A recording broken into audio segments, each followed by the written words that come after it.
Hello! Welcome to the latest episode of Sorcery Shenanigans. I am your Dungeon Master Wayne. Here are your players. We are in person for this episode. We managed to wrangle our schedules and get ourselves together. We are in the offices of Dempsey Comics thanks again to our fantastic sponsor who have given us this space to record in. We're going to jump straight into it. We do have giveaway prizes thanks to Dempsey Comics. We will announce them at the break. But we're going to kick straight into it. So where we last left off, the group had joined a group. The group had joined a camp of Drow refugees that had made their way through the Underdark, trying to escape from an evil priestess that seemed to be sacrificing their young members of the community in order to sate their god, Lot. They had discovered a young Drow baby who they soon discovered was actually a member of their party, Zilzara, at a very young age. And upon making their way to the refugee camp, they discovered that Zilzara's parents were there. And Zilzara had a reunion of sorts. Gray also met up with her future travelling companion, Articus. And Brennan communed with some mushrooms. So... all equally important. All equally important, I agree. You did discover through the mushroom network that there was a priestess, a ritual temple not far, well, it was definitely somewhere within the Underdark, within the distance you're close to you, and they had sent out large swaths of their scouts out into the Underdark, their intent unknown to you. So we pick up 2 weeks later. You had been travelling with the group of refugees for 2 weeks through the Underdark, and in those 2 weeks multiple things had happened. There had been encounters with these scouts, and the group of paladins, the followers of Saloon, and yourselves had helped protect and dispatch these scouts, and hopefully they didn't get a message back to this priestess of some sort. You, as a trio, you had integrated yourself into the group, helping with the day-to-day, becoming protectors, becoming key members of the group in order to get these Drow refugees through the Underdark, because the Underdark is vast. It's not just a simple, little small section of caves. It is a vast underground world underneath the entirety of the above ground world. So having to travel for the 2 weeks, you are under the impression that you're on your way to an exit point up into the overworld, but you still have a bit to go. I'm going to ask the group individually what you had been doing over those 2 weeks, besides the usual of saving the refugees, taking out scouts, joining scouting parties yourselves, going out into the Underdark to forage, to keep the camp safe. So I'll start with Zilzara. What were you doing over the 2 weeks? So Z has been spending some time with her parents, I suppose the younger versions of her parents compared to the ones that she knew. She hasn't shared any of the details about her mom's passing with these parents of hers, but she has been learning more about the history that she didn't know before, because she was not aware of any of sacrificing babies and all that kind of lark.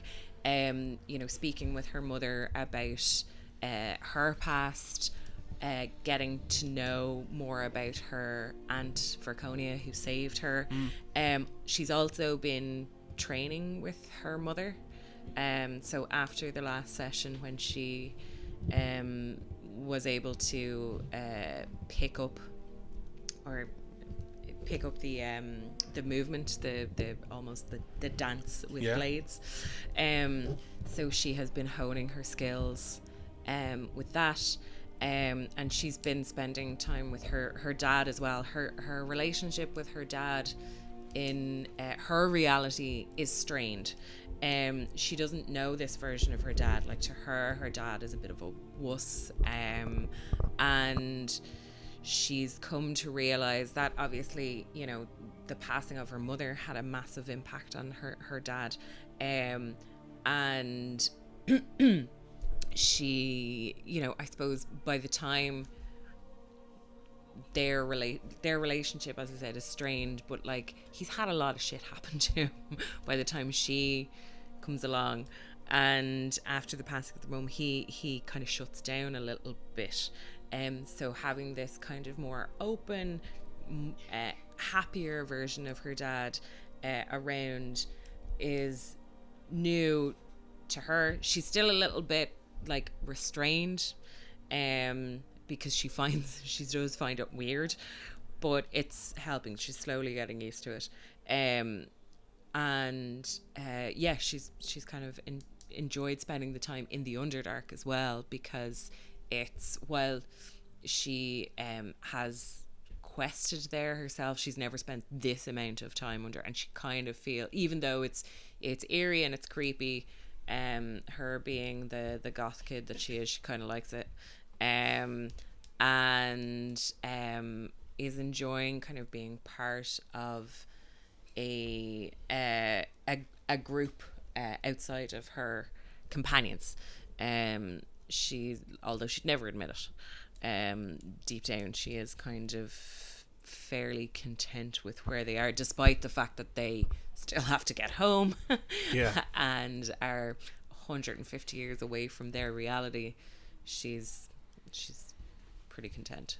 And the kind of the Drow refugees have kind of taken you in as a member of their group. You've gotten to know more about your culture, and over the time of you've travelled, there has been interactions, whether you like openly seek them out or not.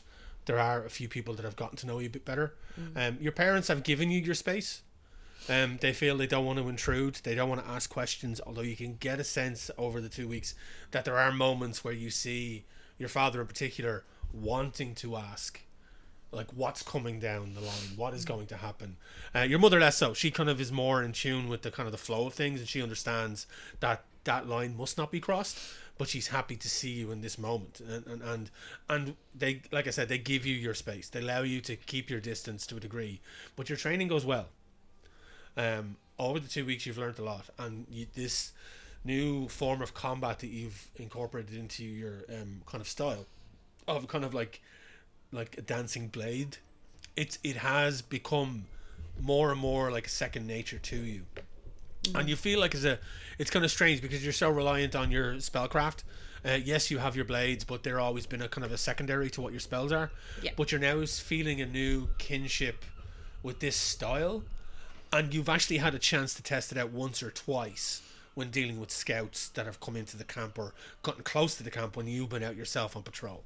Dispatching them, at first it was difficult. You kind of lost your footing once or twice, but you have built up a strong sense of how to actually control it, and under the tutelage of your mother, you now are feeling more and more confident in that ability. The kind of relationship does grow, and you both see, Brennan and Gray both see that Zildara comes out of her shell slightly to a degree. You've gotten to know her. Gray, obviously you've known her. Brennan, you've gotten to know her a bit better as well, and you can see the kind of the standoffishness, but there's also moments of where the guard drops, and you definitely seem more content to a degree, but you know that flirty, 30 and thriving. There is that worry that in the back of your mind, though, this is going to have to end at some point, that you are going to have to return to your own time, and sometimes in moments it catches you off guard when you start reverting to that train of thought, because you could become quite comfortable in it. Gray, what does Gray do over those 2 weeks? Like you've gotten in with where we last left off. You had gotten in with a small cadre of paladins and one or two rangers, friends of Articus, that you would kind of become pally with in training. So what had you done over those 2 weeks? And what had I done? I wrote a song.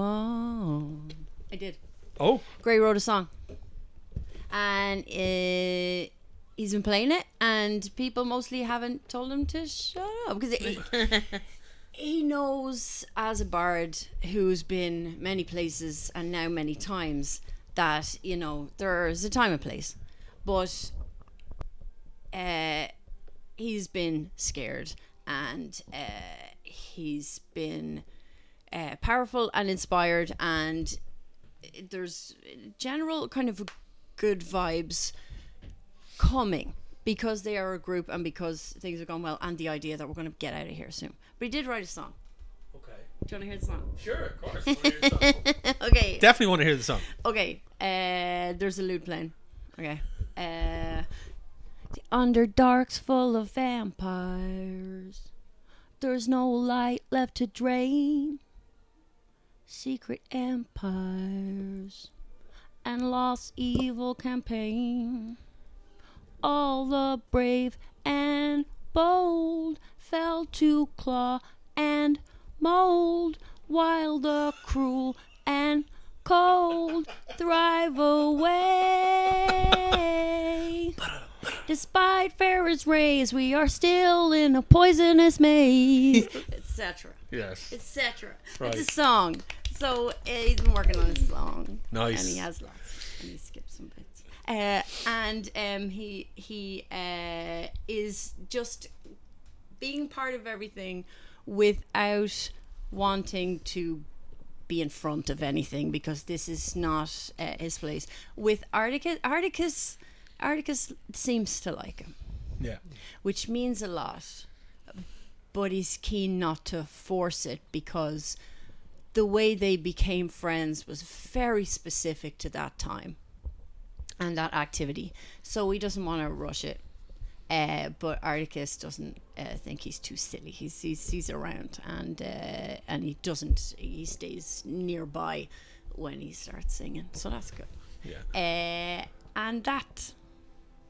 Like, does Gray go out on patrol, or does Gray stay within the camp?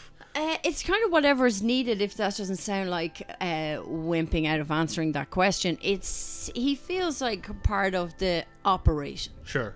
Helpful, but not forceful. Sure. So definitely more of a support role in those situations. Like, you might go out on patrol, but you'll stay back. For real.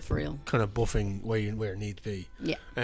I mean, like, again, Gray has become Gray's an anomaly, so much like Brennan as well, because Nobody's like Brennan. but like nobody's like Gray either, because there's no other creatures like you in the Underdark right now, and it's also to have somebody that is bolstering the spirits of the refugees.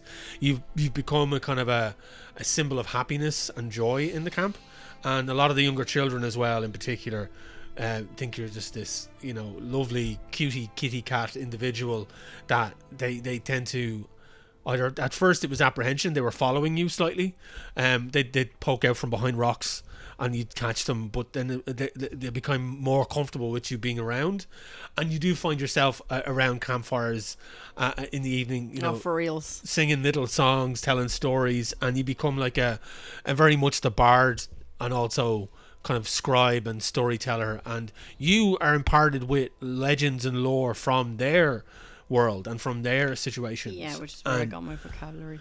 Yeah. And it's become a thing for you that it's like you're starting to understand the Drow society a bit more. You're starting to understand Zilzara a lot more because of it as well. And that mental connection between the two of you grows. There is one thing that you do notice, and Zildara, you notice this obviously as well.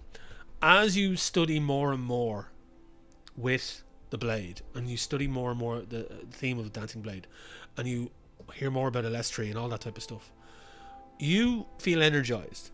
And towards the end of the 2 weeks, you're noticing that the scars of Shar are starting to fade. Ooh. They're not gone, but they're less prominent, right? Yep. Gray, I want you to roll me let me see now. Roll an intelligence check, please. Okay.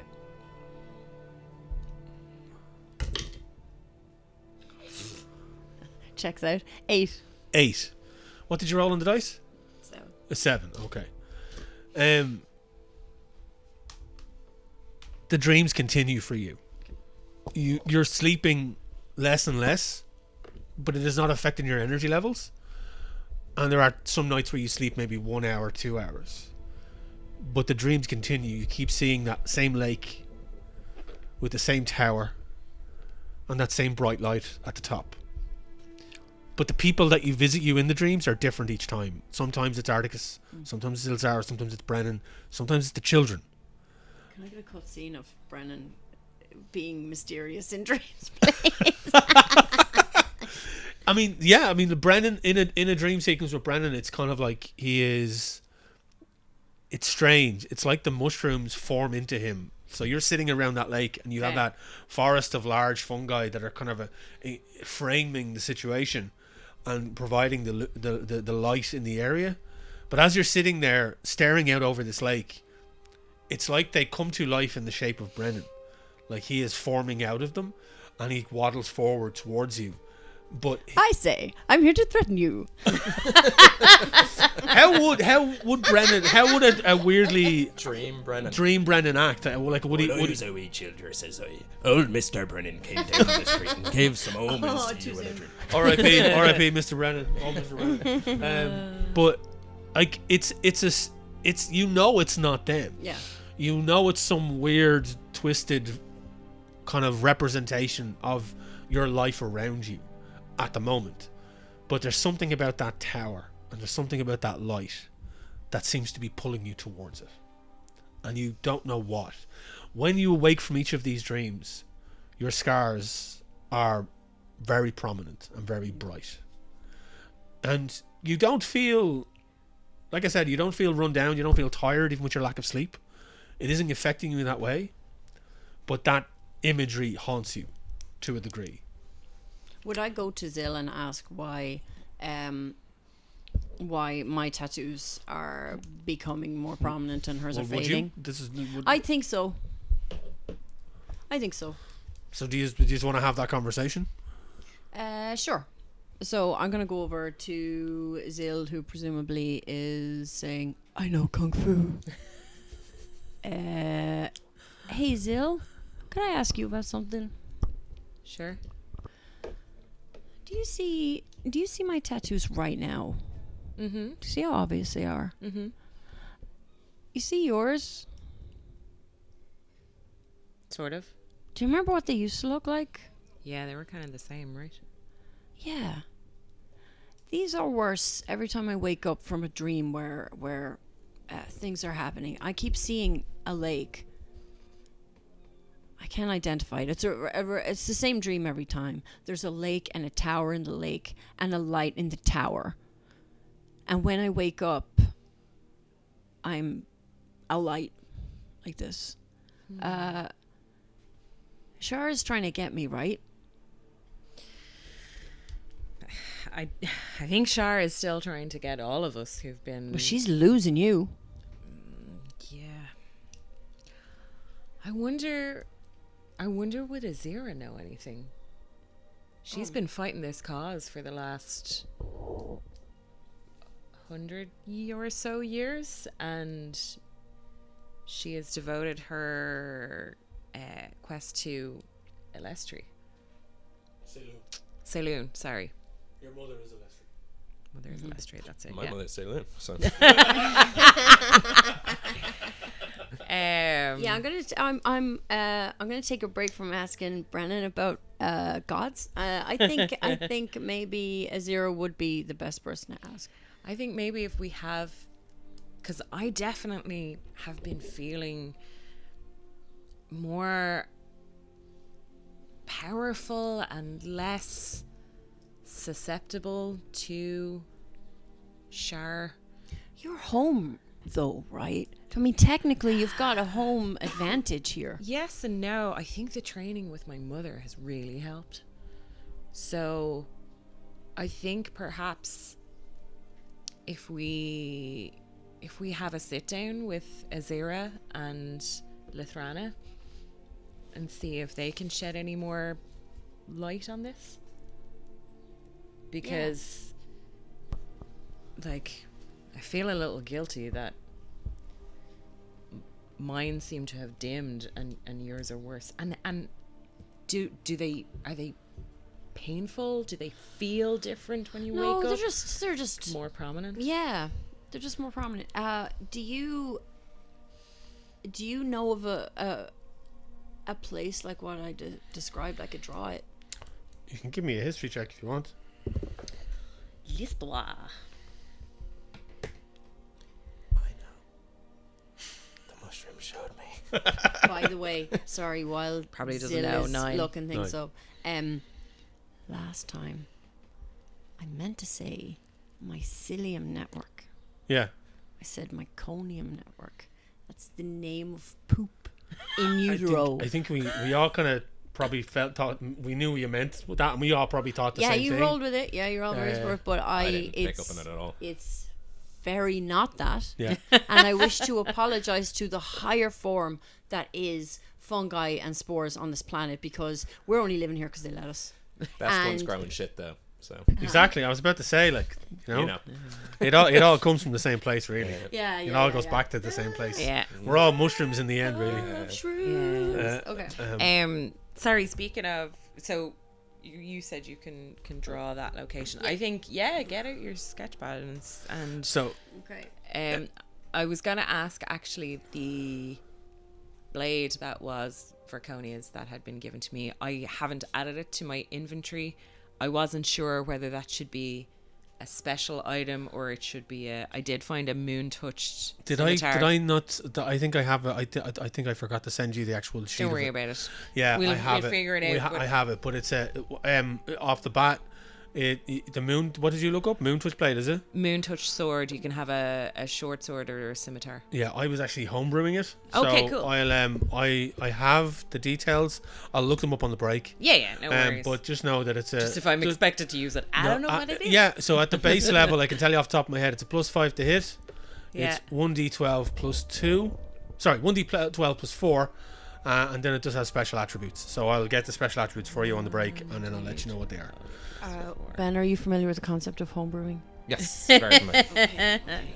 It is a specific homebrew thing that I'm making up, and there might be something to do with a subclass that you may be inheriting at some point, depending on how your training goes.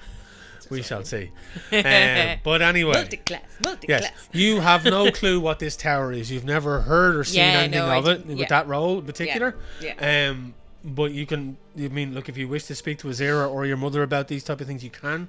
That's not a problem. I'm doing feigned outrage that my picture wasn't good enough. Sure. In case you wonder what my face is, I'm not trying to. Yeah, so I think Z is going to... Yeah, so as per her suggestion, I think having a sit down with both ladies is a good idea because both are bloody formidable, and to save us having to go to talk to one and then go talk to the other, we've obviously built up a relationship with both. Sure. We both have over the last 2 weeks. Azira, we obviously knew from the Flotsam, but we've spent time in close quarters in this last fortnight. You find them pretty quick. I mean, you know where your mother is, and you can meet both herself and Azira throughout the time of the 2 weeks to have this conversation. And one of the mornings you find them both in Azira's tent, kind of planning out the next leg of the journey, as they kind of pore over rough map ideas and what the scouts have brought back, as the scouts go out and find details. And you yourselves have gone out on these scouting trips to kind of plot the course, and they're poring over these large kind of roughly drawn maps as you enter into Azira's makeshift tent, and they both kind of look up and give you a nod, and Azira is like, well, we're definitely we're making good time. I'd say we have about another maybe week's travel and we will reach our destination. And she kind of looks at your mother, is like, but I don't think you came to talk to us about this by the looks of your faces. No. We wanted to ask you both opinion about our markings of Shar. Myself and Gray both inherited our markings some time ago, as we've told you, and we've noticed that over the last 2 weeks mine have faded, and Gray here has suffered some pretty hefty dreams. Yeah, while we're here, I just want to show you what they're like now, and if we're still here in a few minutes, you'll see they fade a tiny bit. but I've been having recurring dreams that take place in one location. When I wake up, my marks are more prominent than they had been. But I've noticed that Zills are fading. And if it's possible to repel Shar, I would also like to do that. But I understand Zill's been through some extraordinary circumstances, so I don't know how possible it is. What do you think? They kind of, Thrana and Azira look at each other, and Azira kind of like nods her head a bit and goes, well, in my extensive study and preparation for whatever may be coming, I have gleaned the information that Shah is choosing people seemingly at random through acts of violence. And that's how the curse is passed. Clearly, if I recall correctly, you each incurred your curse through the dispatching of others. Correct. And it passed to you. Correct. But you, and Zira looks at Zilzara, you have found a new path, partially at least, with a new deity through your mother. And that seems to be counteracting the effects for now. Mm-hmm. As far as I'm aware, there is no cure per se. But if another deity was to intervene and lay claim to you as their Vessel? not vessel, no. Follower. Servant. It is vague, I know, but you have seen what Shah has done, if I'm not mistaken. The captain, and she kind of looks, trying to remember the name, Captain Ming-Na, if I'm correct. Yes, that's her. She fell farther than most, and you rescued her from her mindscape, if I'm not mistaken. Mm-hmm. Yeah. I was there. It was a long time ago, but I remember that vividly. And she was pulled back, but still maintained the scarring. I believe Shah is seeking out somebody to be her champion in all of this, and is going about it very differently depending on the individual. Ming-Na, she tried to consume. You seem to be led somewhere. Yeah. I show Azira my picture. She kind of looks at it, and I'm going to roll. Apologies, I'm using digital dice. Oh, no thunk today. Has anyone got thunkers? Yeah. Oh, yeah. Second now. Just didn't roll. They just boom landed on it. Oh, roll quite well though. 19. Azira Nice. kind of looks it over real quick, like, and since she has a kind of for a dragonborn, as hard it is to read her face, a kind of a dour look comes across it, as she kind of like, I recognize this place for sure. This is the site, or one of the sites of the rituals. It is a tower that we have been traveling partially away from. It is about 3 days' journey east from here, if I'm not mistaken. We're not going east, right? We're going up. Yeah. We're going to the northern regions of the upworld. Yeah. So we're not going there, right? Going there won't do anything, right?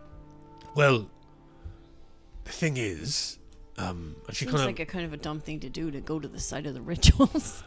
well, it is where a lot of the prisoners have been taken, and it is where a lot of these people escaped from, one of these ritual sites. So it's a Lolth ritual site then, It is a, or a place of power in general. It's no laughing matter. Oh, I didn't. Ben, I didn't.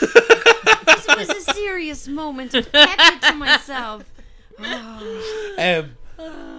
these sites are, that tower in particular is part of an old ruin from eons ago that has been reclaimed by Lord's followers.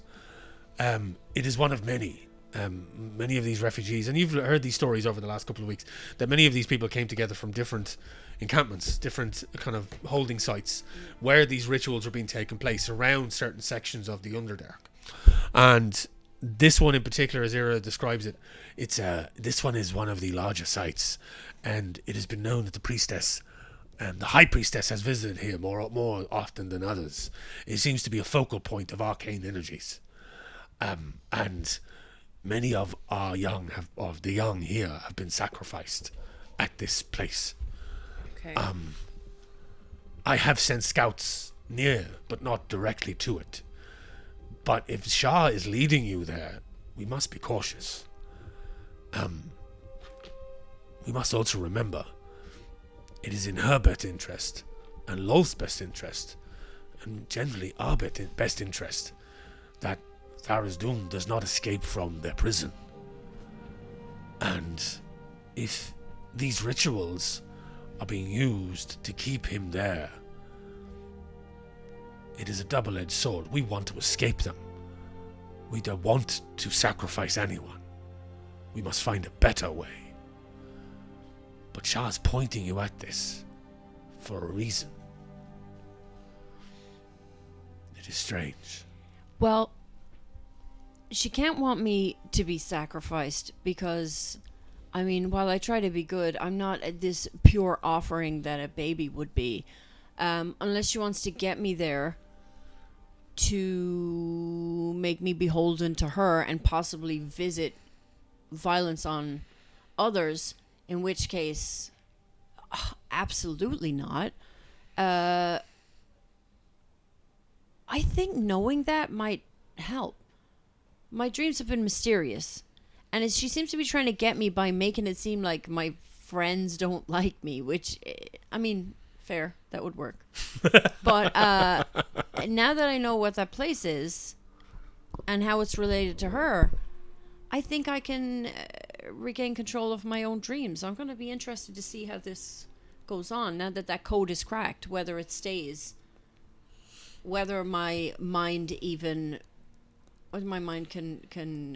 be a little bit more immune to it. But I'm going up with you guys. So you talk further about it, and they kind of agree that it is a mysterious situation. Brennan, what have you been doing over the 2 weeks?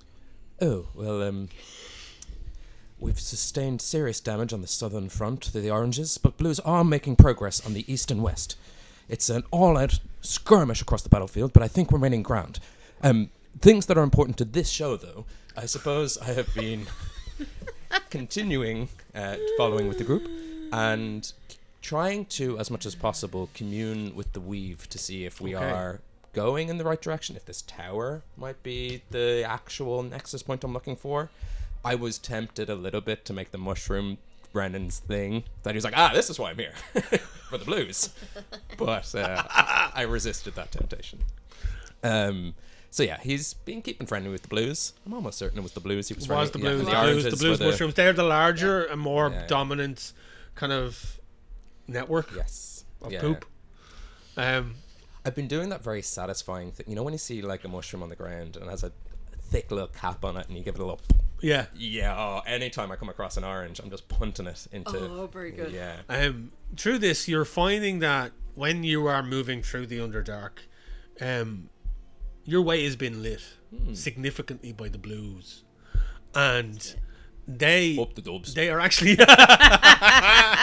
they are actually helping you on your patrols. Any patrols that you attend or you become part of, any scouting situations, any encounters with the other scouts from the priestess that you encounter, they've been actually helping you. So they've been darkening sections of tunnels that the Drow are in and lighting the way for you to go elsewhere. They've been helping you significantly due to your help with their territorial dominance. With regards to the weave, yes. So what are you trying? You're just basically trying to read the weave and see if it's any fluctuations and stuff. Yeah, like my general role with the council and making sure that the weave isn't kind of crumbling apart and all reality as we know it disappears is I don't think it's ever an active investigation. It's just keeping eyes and ears and senses open.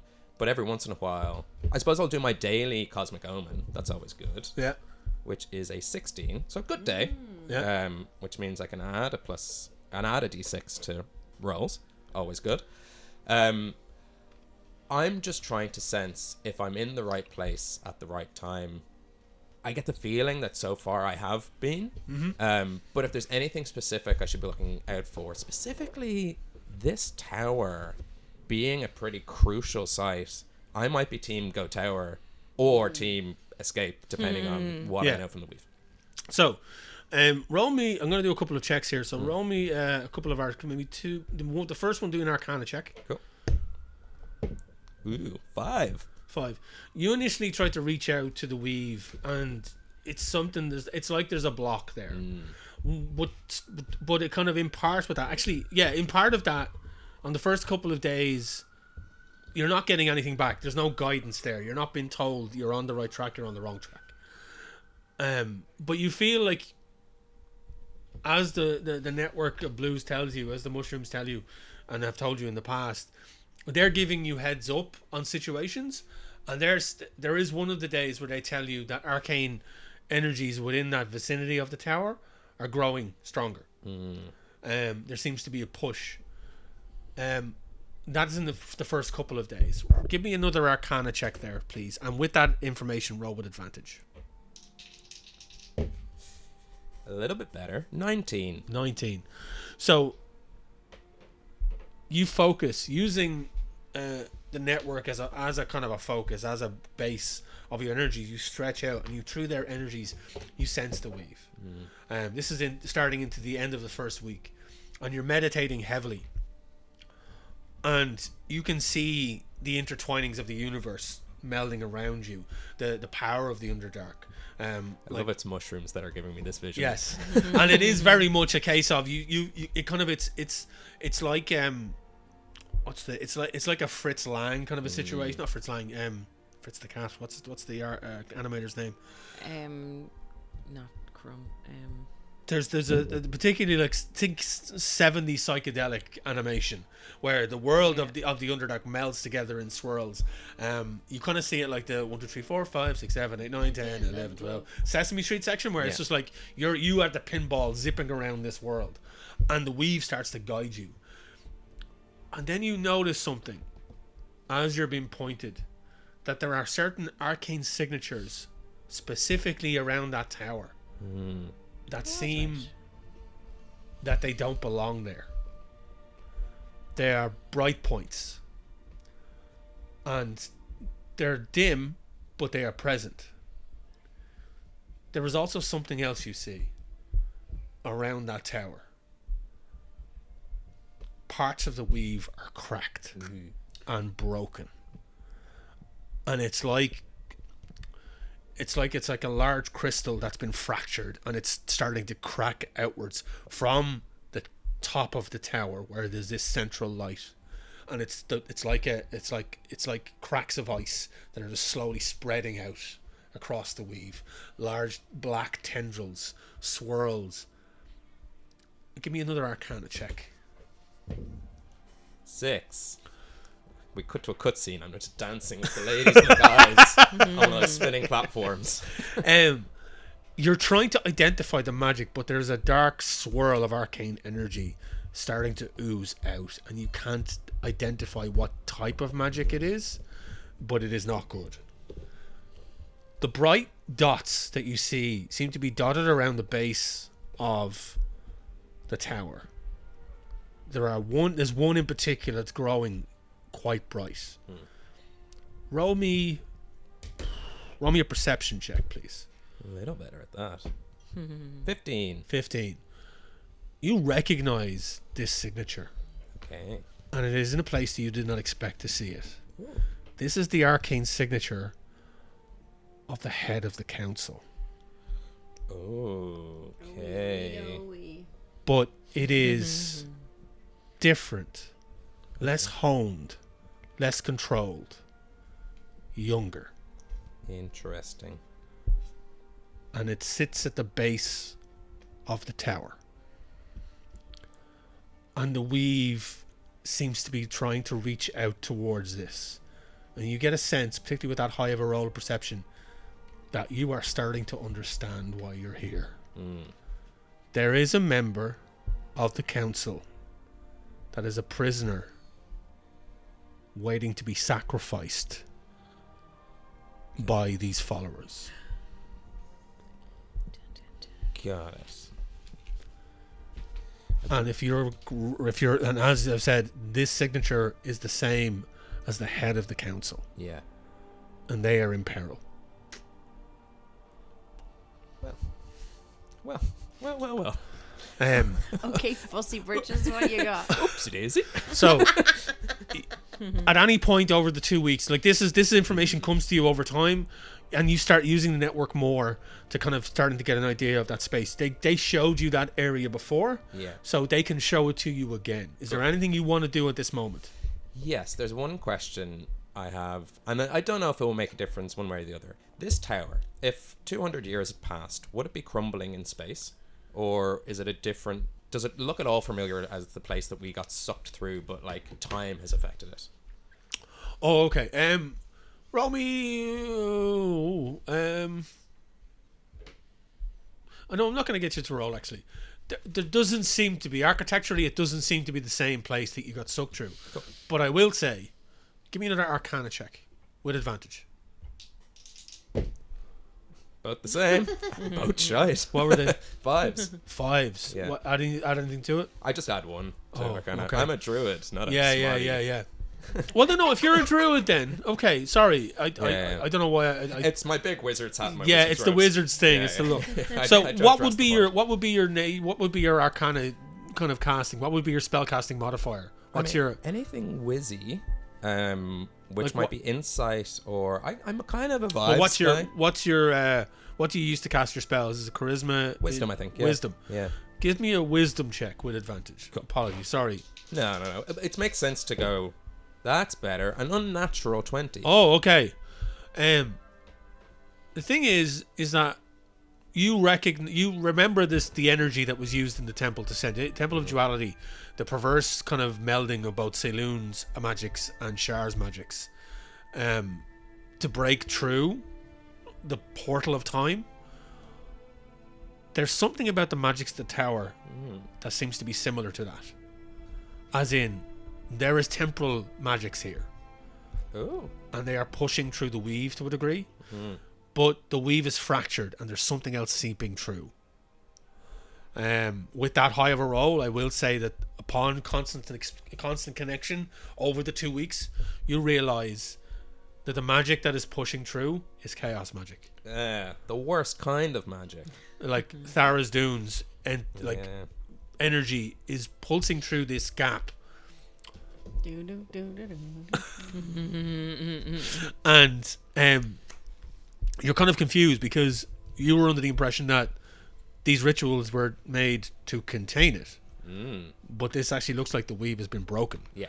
And it's coming true. So there's something not right here. Is there anything else you want to do? You want any interactions with these two over the 2 weeks? Yeah, I'd be telling them little by little and every day around the campfire. I wouldn't be telling the refugees because I don't think it's their problem as much as it is ours as valiant heroes. Okay. But I will be saying, emergency council meeting. So maybe not for the refugees and the people heading up, but I think we need to go to this tower because two reasons. One, temporal magic is there, so we could end up going back to the future, and that might be a way out for us. Also, the head of the council, of which I'm a member of, is here, younger, prisoner, trapped, and potentially sacrificed, and that thing you keep talking about, Tharadoon, whatever that is, could escape. So, all pretty important stuff, all at that tower. Oh. Okay. Right. Oh, God. Also, I we're was out of wine. excited to see... Bury that, Brennan. This is a call to arms. You don't drop that in there.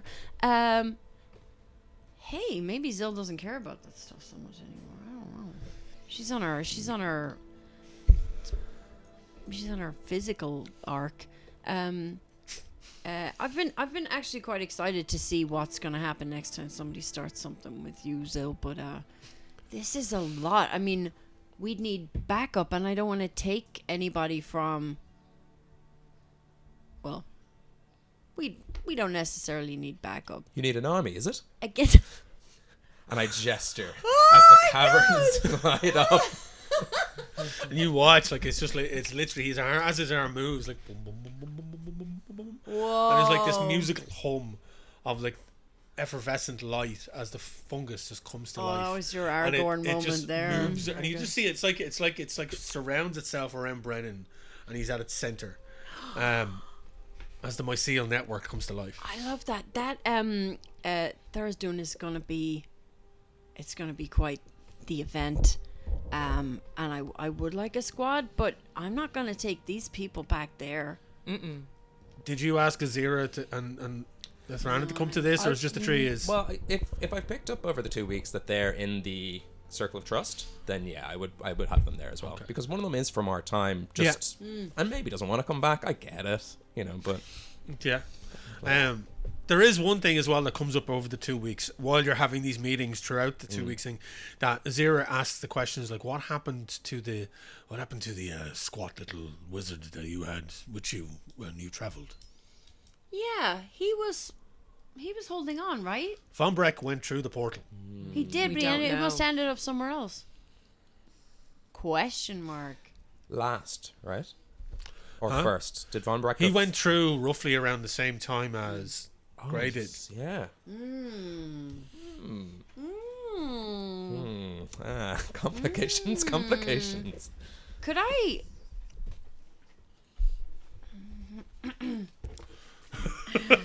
Check your notes.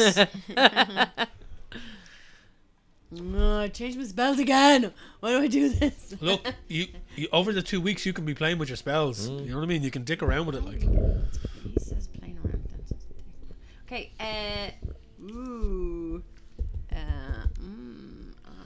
So, like that's one of the things Azira asked the question of, which the three of you have no clue.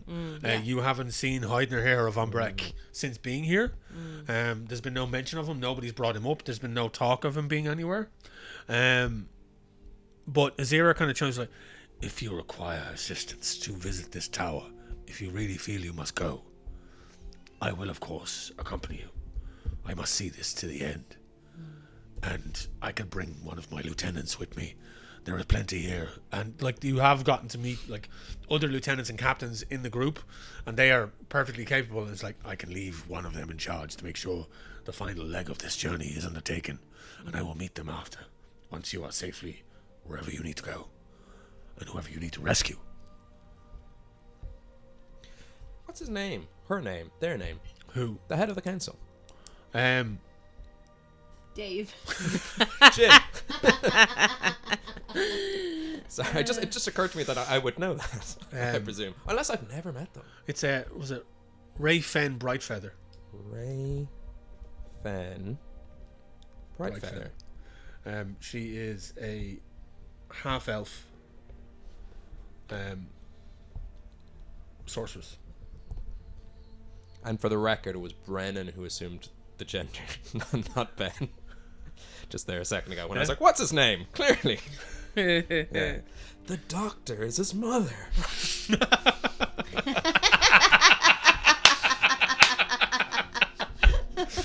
I'm doing that with my spells. What I like to do is, it's both in Mr. Show and the two Ronnies, where the answers are to the question that's being asked afterwards. Sure. I like to have the right spells for that session in the session before, not use it, change it, and then need it next week. But I'm going to try one if I could. Yeah. My good man. That was for you, Wayne. You're my Okay. good man. Can I? Don't ask him. Read the freaking thing and then do it. Right. Okay. So, Yep. are you changing your spells? No, I did it in 2 weeks. I did it during the 2 weeks. I definitely did that during the 2 weeks. It's fine.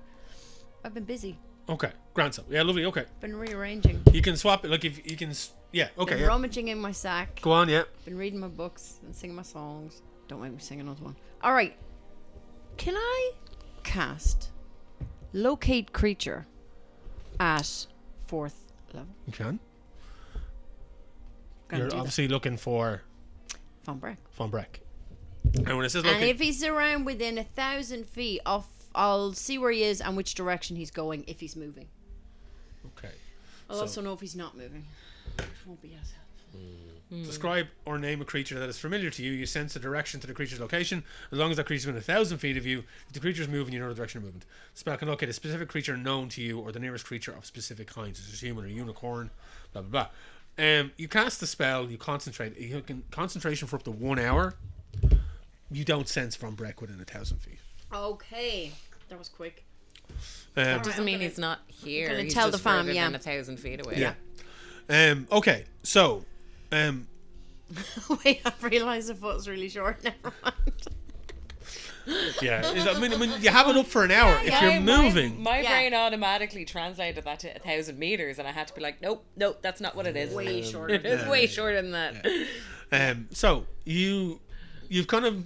Between the 2 weeks of kind of travel, scouting, so on and so forth, you kind of... Have you made the decision that you want to visit this tower? You want to go there? So, I was 50-50 on it. Okay.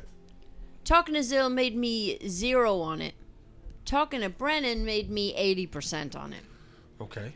And getting back to our time was important to me because I don't want to fuck up what's going on. But if I stay here, I could save Articus. But that's not Articus. It's not my Articus. It will be my Articus, but not yet. So, getting back to our time is important to me. And who knows when that's going to come up again. We have a time machine, so we can just like set it 15 minutes beforehand, get there before the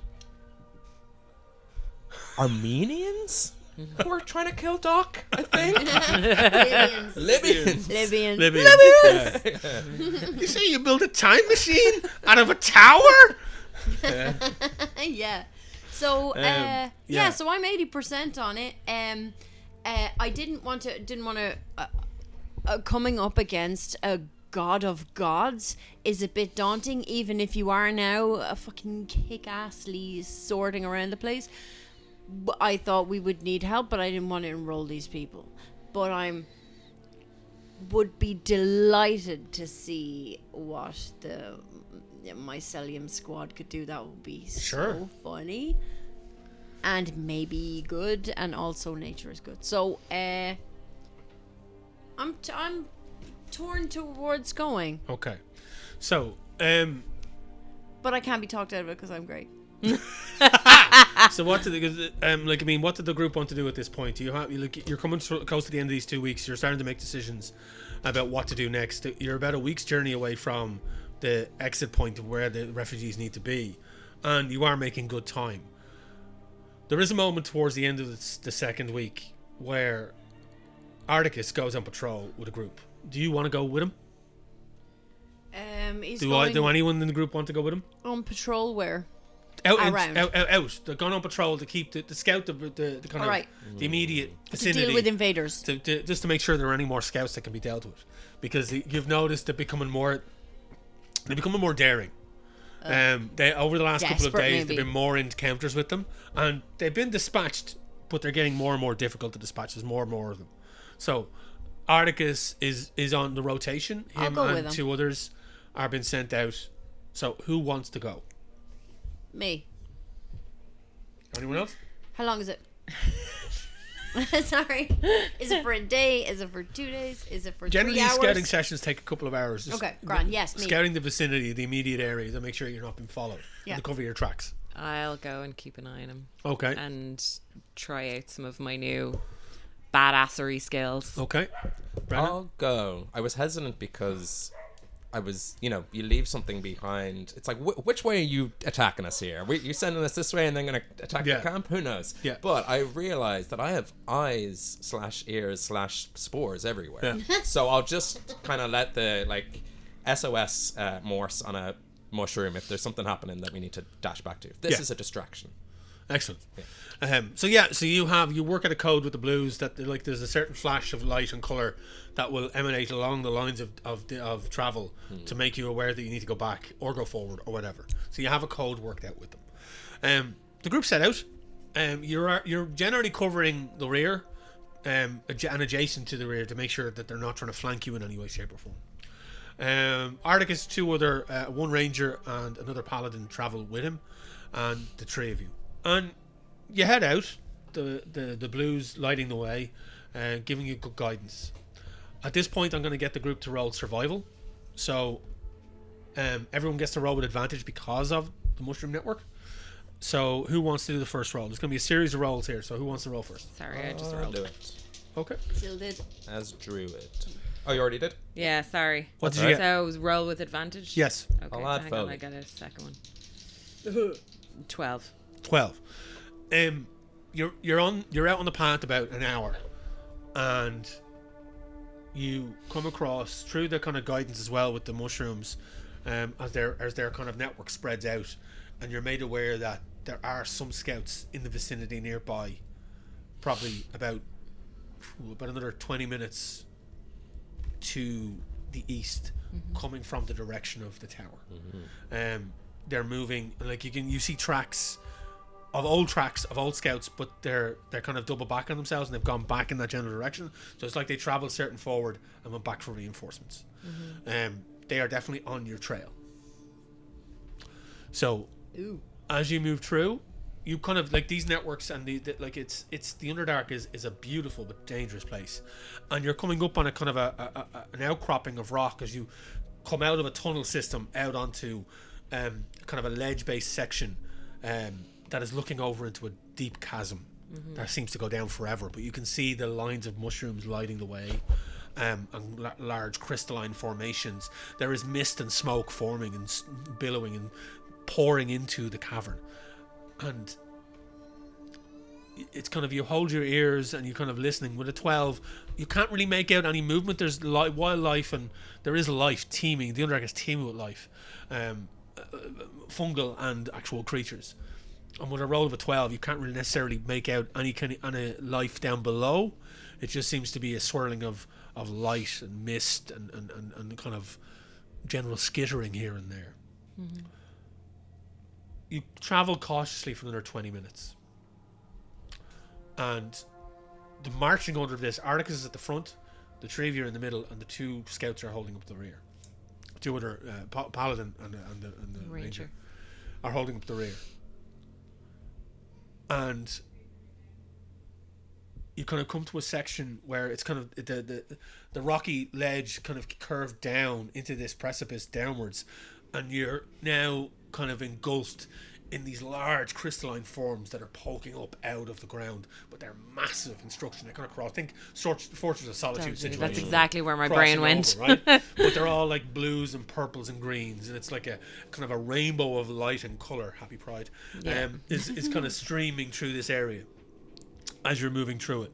And it's kind of focusing you, it's tunneling you into a certain place, but you're taking your time, you're being cautious. I need everyone to roll a stealth roll for me, please. Pass without trace. Cast on the group. There we go. Hooray! Plus 10. Plus 10 to stealth rolls. Plus 10 to stealth rolls. Amazers. So we still need to roll for stealth. Yeah. Oh, thank God. Okay, 18 for me with that 10. Thank fuck, 14. And a 26 for me. For the 2... so Articus rolls at disadvantage. Keen-eyed viewers would have seen me vibrating in my chair for the last 50 minutes, being like, okay, I'm going to cast past my chase. I don't want to interrupt. I'm going to cast it. I was wondering what that was. Okay, so the other 3 collectively got a 25 with the pass without trace. So nice. You stealthily move through, and you're not causing much noise. The kind of the Underdark sound and system kind of taking over, and you are stealthily moving through. Somebody else roll a survival check for me, please. Okay. With advantage. With advantage, yeah. Okay. Thank Christ. That's a 17, baby. 17. Nice. You're... Is advantage because we're just such good boys? The mushrooms are guiding you. If he hadn't picked up on that and included that in his whole piece, it would just be a straight roll. Right. But thanks to Brennan and the connectivity... We don't want straight rolls during Pride. No. No. So, you are kind of coming through this crystalline network now, back out into an open space. And it's kind of strange. Like you can see now, there's now a thick layer of cobwebs draping up along the sides of the walls, Jinkies. wrapping themselves around these mushrooms. And in this section, there's a lesser concentration of blue mushrooms and a bigger concentration of orange mushrooms. Oh, they're gonna be so mad at you. So all rolls are now at normal. Yeah. All right. Okay. Yeah. In this particular area. So It seems lost to any advantage. You've lost advantage on survival checks coming into this space. The webs seem to funnel out and up and over and around. And you've been out now about a good 2 hours on the journey. Happy Pride. All the way through. No, I promise not. I promise. No harm. So in this section now you can see that the kind of there's a dankness to it. There's a more so than usual a dankness to it. But there's like a musty, heavy smell of decay and rot. And like the odd orange mushrooms like as like a kind of a puff of fungal dust kicks up. And Brennan is kind of like every now and again Yeah, kicking. just like whacking them with a staff and stuff. I made an oath. You chose alliances like a child choosing a Premiership football team. Yeah. For life. Oh no! Oh yeah, that's how that works too. Yep. Randomly with no connection to them at all. Yeah. For whatever reason. Nice. It's always Liverpool. Would that it were so simple. So, this section in particular, as I said, there's a strong sense of decay and smell, and as you move through it, and you feel yourself going deeper downwards. Don't. You all right there, JK? Yeah. Sorry. The good JK. The good JK. Happy Pride.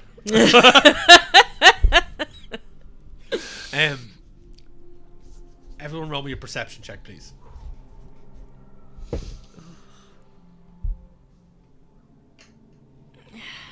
a thought in her head. 11. 4. 23. Oh my god. I know the tactics of the oranges, and they're not gonna... So, Brennan trying to push through the kind of the dense kind of... How high is this fog? I was just gonna say I Yeah. just had a bit the shortest one You just see the hat. The hat, like it's just literally the pointed hat just waddling back and forth. But you push yourself up onto a crystal outcropping and set aside, kind of gingerly push aside some of the webbing and kind of stick your head up over thing. And just as you kind of strain your ears, you hear it. No. Just gonna write Well, it no. could possibly be spiders. The cobwebs means they've gone. I think that's one of those classic D&D analogies. Yeah. Never do that. No. Oh god, who would do that? Yeah. So, You're both D&D players, right? I am. Well, the physics is the... You know. not at this table. Not at my table. Not at any table. Not any table, worth its salt. So, you hear this skittering, but it's distant. And with that perception check as well, all of a sudden a stench hits you. Okay, I need to represent for my cultures here. Skitter means diarrhea in the country. Scotter, is it not? Also, we have a few. They have multiple variations of shit in the So country. we had Such a beautiful skittering and then a smell, and so just had to shout it out. Yeah. Speaking of language, I do love, this is just a total side, but I do love that there's a meme or a little video going around at the moment about words in your native language that are really offensive when read out. The Irish word for examiner is screw the whore. Yep. It is. Yeah. Because it's leaving cert and Yeah. it's exam territory at the moment. So yeah. Yeah. So respect the screw the whore. Screw the whore. Screw the whore. Anyway, a stench hits your nostrils of... It's kind of a mixture of Picking the wrong team. blood and viscera and shit, basically. Oh, so somebody drank the old fucking Underdark wine. Yeah. Are you watching Brennan's facial reactions to everything he's saying? It's so funny. It's important to be... He's in it. I don't have a very... I have a tenuous grasp on the accent today, so... When brain list more things. I beg you, please. And you can from that again with that roll. It's Yeah. like it's not that far away, and the skittering, as you can sense, is moving away. But there's something close by, that is not nice, and it smells very much like death or recent death. I mean, I gotta go look. Oh. All right, I gotta go. Okay, so he's told us, Yeah, presumably. Hey, can I try something before you go? I mean, you can go look. We'll be right behind you, but can I cast something? Sure. To maybe help you? I'm gonna cast confusion at 4th level. That's not gonna help me. What are you casting that at? Not on him. Okay. On what? On the skittery thing? Yeah. You can't Can you- see you can't anything. see You it, though? can't But it's see in. it. I don't have to see it. But if it's in 10, if it's within 10 foot, Oh no. Okay. yeah. Is it not further away than 10 feet? It is pretty much further away. I mean, look. These are constantly saving me from wasting my spells. I think you should make me waste my spells. Well, I mean, Y'all look. gonna make me waste my spells up in here?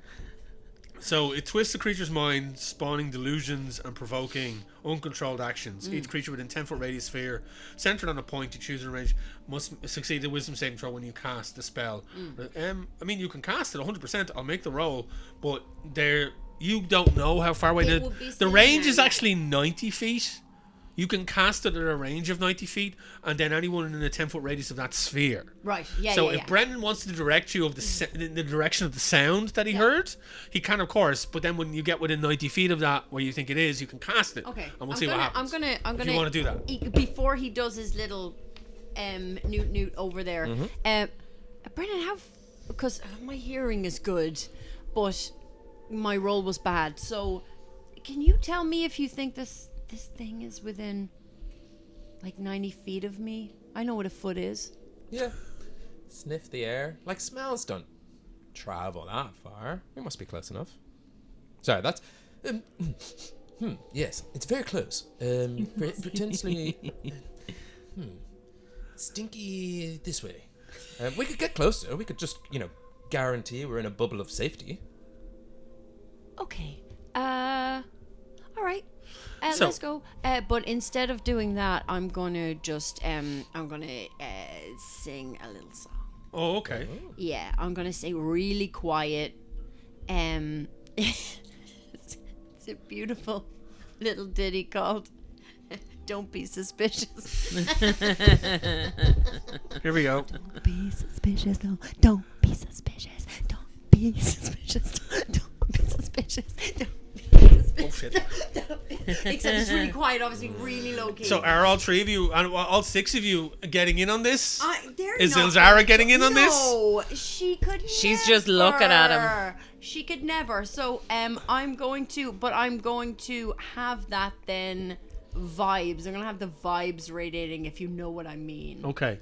Let's hope Underdark skitterings can understand vibes.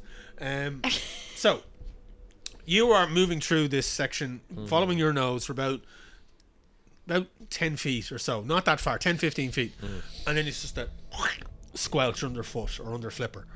And you look down, and as the mist parts, you see the remains of a body.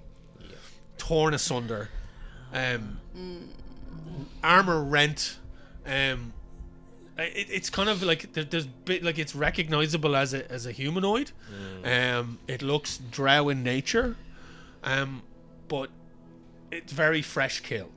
Okay, there was weaponry thrown to the side. They are wearing drow armor, similar to scouts you've seen previously, but there's something different about this individual.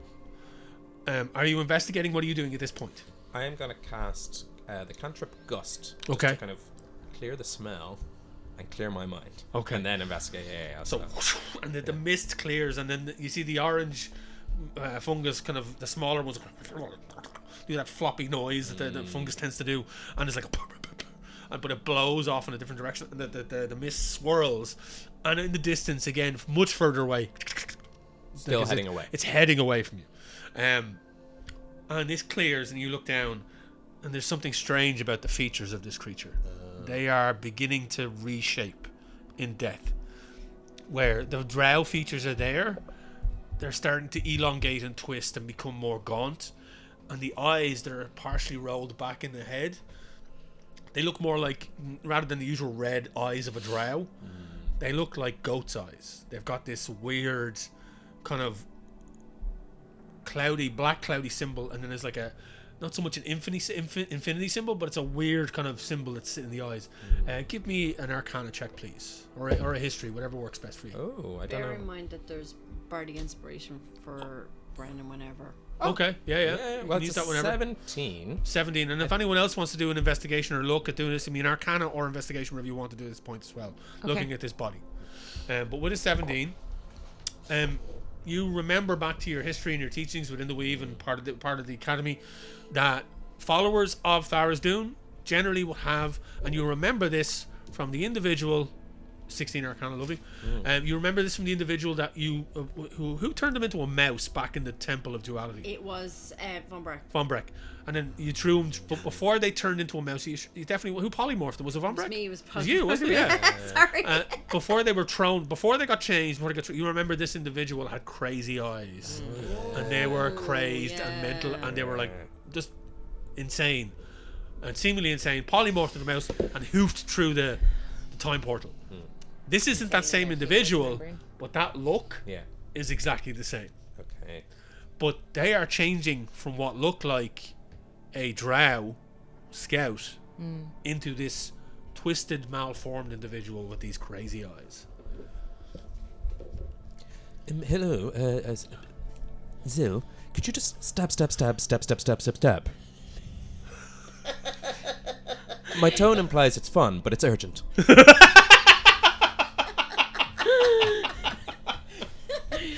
That's a problem for you a lot.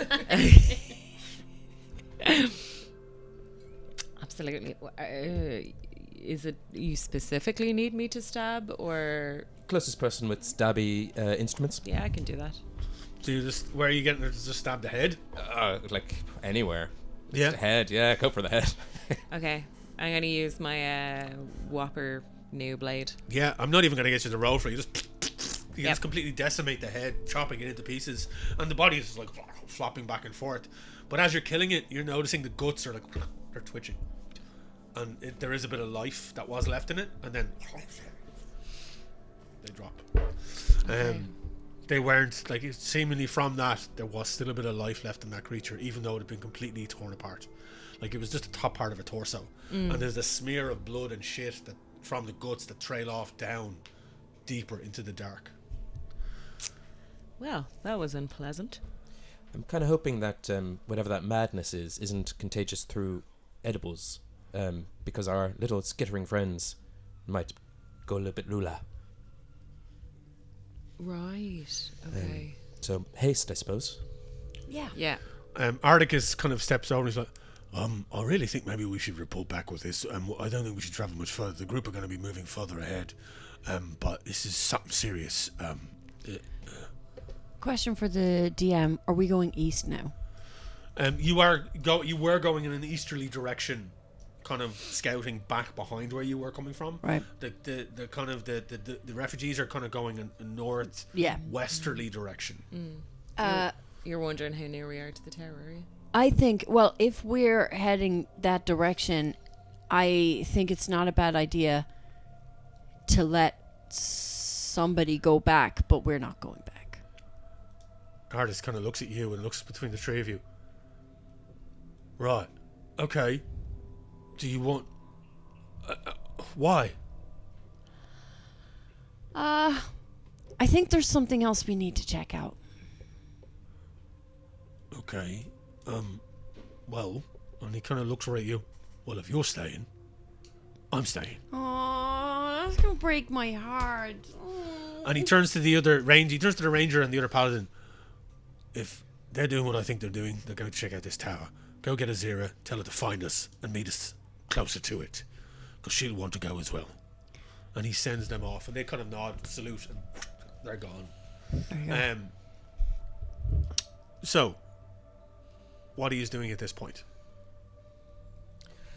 You know the way I'm carrying some blue spores on me? Yes. Just gonna place them on the ground like a giant Underdark game of Go, that.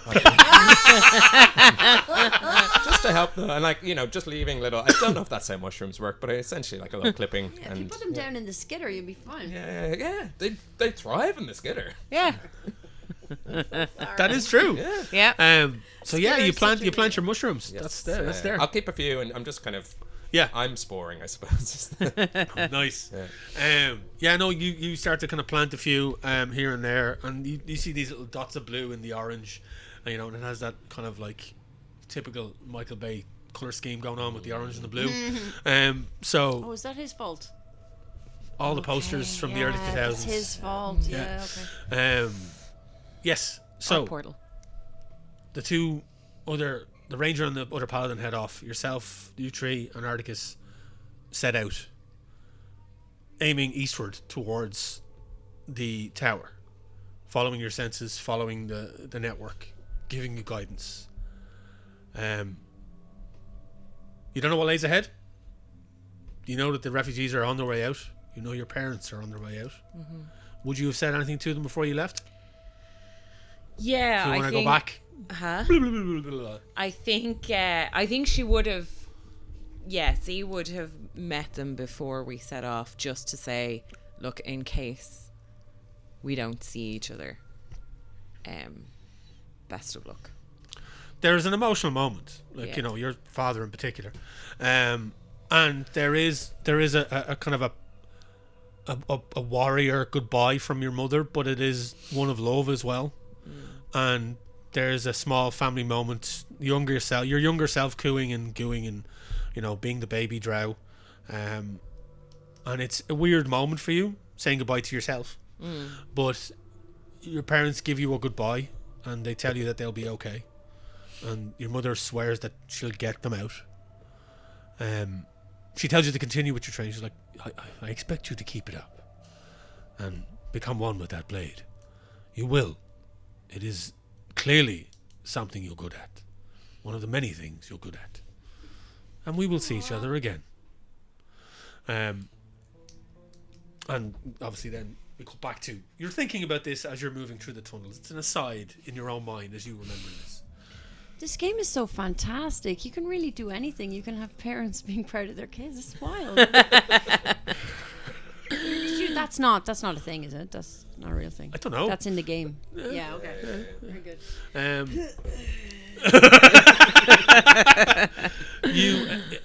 You kind of head towards the direction eastwards. The tower seemingly looming in the distance in your mind's eye. You start to feel it, Gray. Thrum. There's a thrum in your tattoos and the scars as the energy starts to pulse through you, and you can, in your mind's eye, you see that light atop the tower. Brennan, the network reconnects as you come out of this section, the cobweb seeming to diminish and go off southwards, and the skittering is distant. The network then lights up, and it can you feel the reconnection, and you are guided eastward. That's where we're going to take our break. Hey. We will see you back here in a few, where we will have our winner of our last giveaway for the cookbook, D&D cookbook, thanks to City Comics, and we also have these. This is our giveaway for this month. A fantastic set of books. This is 3 of something like 7 at the moment. These are the Young Adventurer's Guide to Dungeons and Dragons. And even though I say Young Adventurer's Guide, I've used these to show people how to play D&D at all ages. These are fantastic. Yeah. They're written by Jim Zub, and they are brilliant. They're really, really good introductions into certain sections. So we have the Dungeons and Tombs, the Beasts and Behemoths, and we have the Wizards and Spells, Young Adventurers Guides. Like I said, these are 3 of a set, I think, at the moment of 7 or 8. Highly recommend these, if you know, and do enter the competition. We will give you the question for these after the break, and it now will give me time to set up the battle map. Battle. We will see you after the break, folks. Take it handy.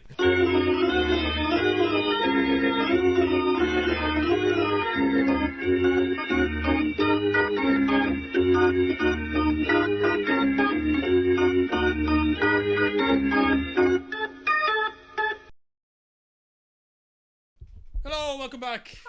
Hello. We are back after our break, and we are set up with our battle map. Ooh. You can kind of see it on camera. I'll cut in little snippets and videos and things now for everyone to see the battle map. Literally, it is a printout and a tower, and that's all it is. But yes, folks, without further ado, we're going to jump into our giveaway for Dublin City Comics. So the last episode, the giveaway was for the Dungeons and Dragons cookbook. Feast, yeah. The Heroes Feast cookbook. And thanks again to our ongoing sponsor, Dublin City Comics, who give us the place to record, but also give us fantastic prizes. 1 second now, I'm going to bring up our list. 1 second. And can somebody please roll me a D6? Okay. Funf. 1, 2, 3.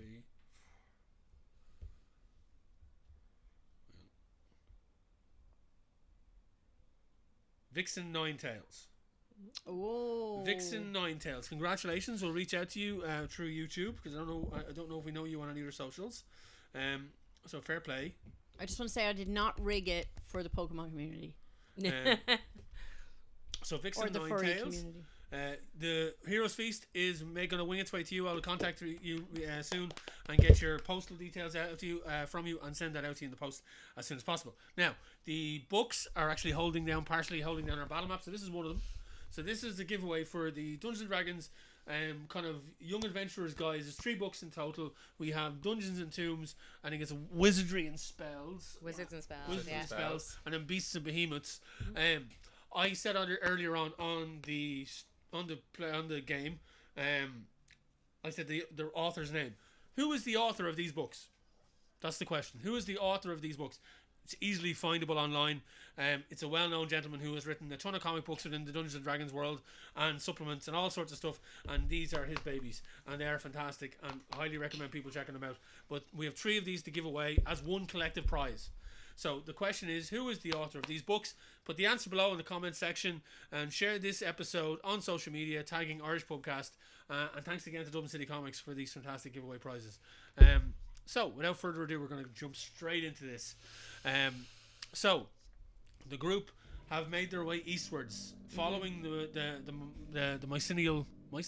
Am I mixing up my poop? Mycenial network. The Mushroom Highway. As you can see, are represented on the battle map by large, big bluey glow fungi thing. Did that on purpose. Blobs. And they have guided you towards this tower that you seek. Swear to God, if these mushrooms betray me, I will feel so hurt. You're going to take it hard. yeah. Oh, yeah. It'll be the hardest in any D&D game I've ever played. That would hurt the most. Really? I'm so attached to these Chris, you're mushrooms. sudden, but I try not to bleed into my characters, but these guys mean so much to me. did so much squishing on their behalf. Yeah. That is true, actually. Yeah, I know you've helped with the oppression of the oppression of the orange. So I have 1 point at break, and my fucking tongue decides to go AWOL. So, you've sent Oppression word back of the Orange 2024. if only. So you've sent word back to camp for Azira to join you, and just as you make your way up into a large section of a cavernous area that leads off into the distance, you can just see the golden dome of this massive tower in the distance. And Azira catches up with you, stepping out of the gloom. Funnily enough, she was guided here quite hastily by landing lights of mushrooms as they kind of blinkered her way. She managed to get here really quickly. And she catches up with the 4 of you. So Articus is also here. As you can see, he now has a minifig. Like the emergency lights on an airplane. Yeah. There's Articus. Yeah. There's Azira. Nice. And there's you 3. Yeah. Okay. Rare. Zero game. Hitting all the speed spots all the way through. Haste spores left, right, and center. As the 5 of you make your way into this section, it starts to funnel into some tunnels, but you can kind of see they're ceilringless. But there's rocky croppings and mushrooms and fungus and crystals all around you. There's mist and cobwebs at patches around the ground here, as you can see, but it is a very much open area. The air tinged bluish purple from the lights of the mushrooms and the crystalline formations around this space. What do you want to do at this point as you're making your way forward with the tower looming in the distance? Right, all we can see is the mushrooms and the rocks and the doodads and the nature. We can't see the monsties. There be monsties, but we can't see them, right? Give me a perception check. If you Oh, wish. he's making me do it. Should we all roll perception? If you wish, yeah. Anyone that wants to do anything Cocked, sorry. It's cocked again, Jesus. 19. here? 19. 19. It's group check, right? We're, I got a natural one. A natural 1. Shouldn't have rolled. You are kind of communicating with the mushrooms as everyone starts to look around. You're paying no attention, and you're fully zoned in on this. You completely don't hear anything. It's literally tunnel vision for you.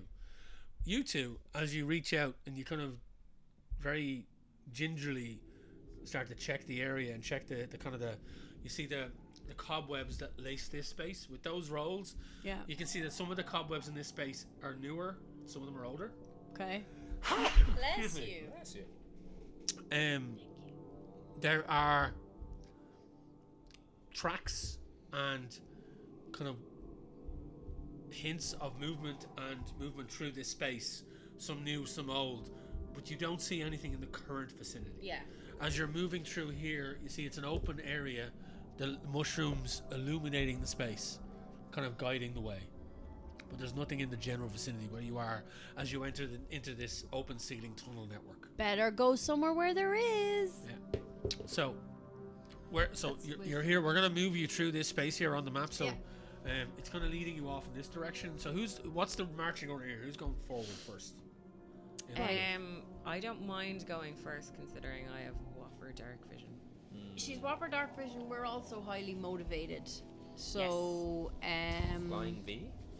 Oh yeah, Flying V. It's a formation I'm personally comfortable in. I think. As a flightless bird. Okay. I think we got the line, Yeah. Okay. Let's do Flying V. So Zill I'll be in the leading. middle, yeah. The little ones, and then the big ones at the back. Okay, so you're It's gonna. like Gray and Yeah. Brennan. Flying V, and then Ardicus is the gonna boys. be Yeah. here, it's gonna be here at the lady. It's each square is 5 meters, square right? is 5. Yeah, grand. Yeah. 5 feet. 5 feet, sorry. Yeah. Now They bear in printed it mind awfully that big. I printed this A0. I should have printed the A1, but well. Such as it is. It looks nice. So pretty. Yeah. Yeah, it's lovely. So, you are moving through this area here in a Yeah. flying V formation. It does kind of pinch in here at this point here. Yeah. And again, as I said, I will put images of this up on. Red 5 standing by. Yeah. Stay on target. I glued a 0 together last night, and for some reason in transport, her hand came undone, and I didn't bring any glue with me. I'm sure Dublin City Comics have glue here. I'm somewhere, pretty sure they do. but There's glue in this room. there has There's to be. glue in this room. There has to be. But anyway, You know, it's been put away somewhere safe, but where Exactly. that somewhere safe is. exactly. So, Out of reach of the proprietor. you kind of step in here, and you see this section. The mushrooms kind of caving in. You're very aware that over this section here, you see down the corridor. How long is your dark vision? 120. Oh, grand. So yeah. So you see into here, and you can see that there's a large kind of clog of webbing, Right. not too far away in this section here. Okay. Seems so pretty heavy. Can I move forward a little bit? How far forward can You can keep moving. Like there's no limitation on your movements here. So I bump over here? okay. So your misty step. Yeah. Okay. It's 30 feet. Okay. So bamf. Yeah. Sorry. Oh, your injury. Okay, so you all watch as Zara kind of leading the way, gets to a point, and then appears on the far side of this large clump of webbing. As you land in, you're kind of still. I'm gonna scout around a bit. Where your phone is, can they walk around the webbing, or do not disturb the webbing? Sorry, this is recording our audio partially as a backup, so I'm just gonna Okay. leave it there. So, I just want to see I'm kind of scouting around and trying to look. Is there any kind of obvious pitfalls around that webbing? Because in my head, I'm like, I don't know what that webbing could be connected to, whether it's an alarm system. You know, she selfishly did the bamfing, but now she's like, okay, well, nobody else can do that, so I need to figure out a way that the guys can get through without potentially disturbing Okay, this. so if you're all moving up here, are you all moving up to the edge? Yeah. Yeah. I'm on the edge of webbing. Sneak, sneak, sneak. Is that anything? Yeah. Yeah, Um, something like that. Kind of in this space here, as you're bamfing over this side, you see that this kind of kind of covers the entire space. There is a way around through here, Yeah. gingerly, kind of in this area here. It just hits the edge of the webbing. So if you want to move through here, I'm going to ask everyone that's going to move through this space to give me a stealth roll. How bouncy are the mushrooms? How much Mario Kart have you played? Yeah. The answer could be not bouncy. The large mushrooms seem pretty spongy. Is our Spongy. Pass Without Trace still Pass or running? Trace lasts for an hour, An isn't it? hour. So I'm happy to recast it if you want. No, me it's to. still up. Okay. It didn't take you an hour to get to this place. Okay. You have about 30 minutes of it left. That's Ah, it. I'm gonna roll stealth. yeah. Yeah? Yeah, if it's up, let's go for it. Let's go around. I won't try bounce across the two big ones. Okay. 21, 21. baby. I'm gonna Meow roll meow. Meow meow. I'm going to roll for Meow meow beans. 0, and I'm going to roll for... What do you get? Is that with your modifier and his spell? No. At the 10. Oh my god. That's 31. Yeah. What a great spell. That Oh is my a God, phenomenal that's spell. It's game breaking. Right, and then Erdicus. Concentration. Where's Erdicus? Episode 1. Can you imagine?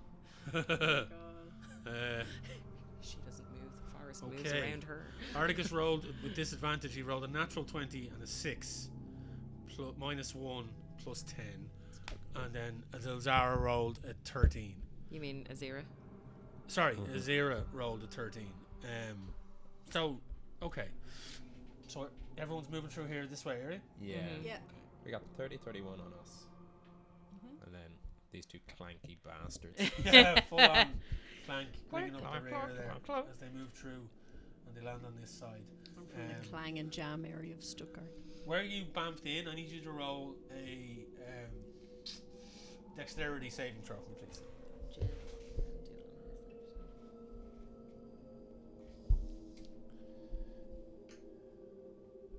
19. 19, nice. So when you bamf in, just as everyone starts to sneak, you're kind of gesturing and they're sneaking around. You go to catch your balance as you land in, and you manage to catch yourself, and you don't disturb the edge of where you are. There's the edge of the web. Do not disturb the webbing. Yeah, as they kind of all make their way around and manage to just... The actual DC on this roll was a 12, and Azira just made it, so she would have been the last one across. Jesus. So in this section, as you land in, you notice that you're next to a ruined, what looks like a ruined mini temple. Okay. It's like the ceiling is half caved in. There's debris everywhere. There's broken rock, and some of the symbols on it you would recognize straight off as symbols of Lolth, Okay. but they've been destroyed. Okay, so it's not it's not a ruin that has naturally been ruined. Somebody has destroyed it. Give and me an the symbol. investigation check if you're looking at it. But you know Yeah, that yeah. it looks like it's been completely worn away. But just give me an investigation. I'm just going to put a flipper on and cast guidance. 4. Guidance. So you got guidance. Get a +4. +4 to that. So 8. 8. It just looks like it's been ruined. You can't tell how long ago it was. And you don't know by what means. Right. But destroyed this is symbols a of love. temple. It's a mini. It's like a shrine. It's like somebody resurrected a shrine in kind of reverence to Lolth. Yeah. But it has been wrecked, and very much, even with an 8, you could tell it was done in whatever way it was done to desecrate it in some way. Yeah. And you're kind of it's kind of strange considering that this is meant to be an area that is serving her. Yeah, I'm going to explain as much to the gang and be like, despite the fact that this would be an area where Lolth would be revered, these are her symbols and somebody's wrecked him. Oh, Barely even knew him. Although Brennan doesn't Again, I let that go. agree with that. The natural order of things is very important to him, so he's going to cast Mending Okay. on these symbols just to restore them. Why? Because they're meant to be here. Just because natural order, and this is a place for lots. Like, there is a balance in the world. Brennan, they're man-made, right? They're drow-made. That's not natural. But a balance in all things, pious and otherwise, just restoring it. So does that mean if we find similar to Saloon, you're going to repair them too? Absolutely, yes. If it's meant to be in its place, then in its place it shall be. Are you worried about it giving Lolth more power down here? That's for the gods to worry about. Not a mere doer like me. You're a mere doer getting in the business of the gods. If you do that, I think. Something unnatural is happening here. There's the weave is collapsing, and anything that should be here, I think the weave prefers. Okay. No, I Worst case scenario, we that. bounce into the future and suddenly it's spiders everywhere. On your Yeah. head be it, man. I've been to places like that. Okay, I mean, sure.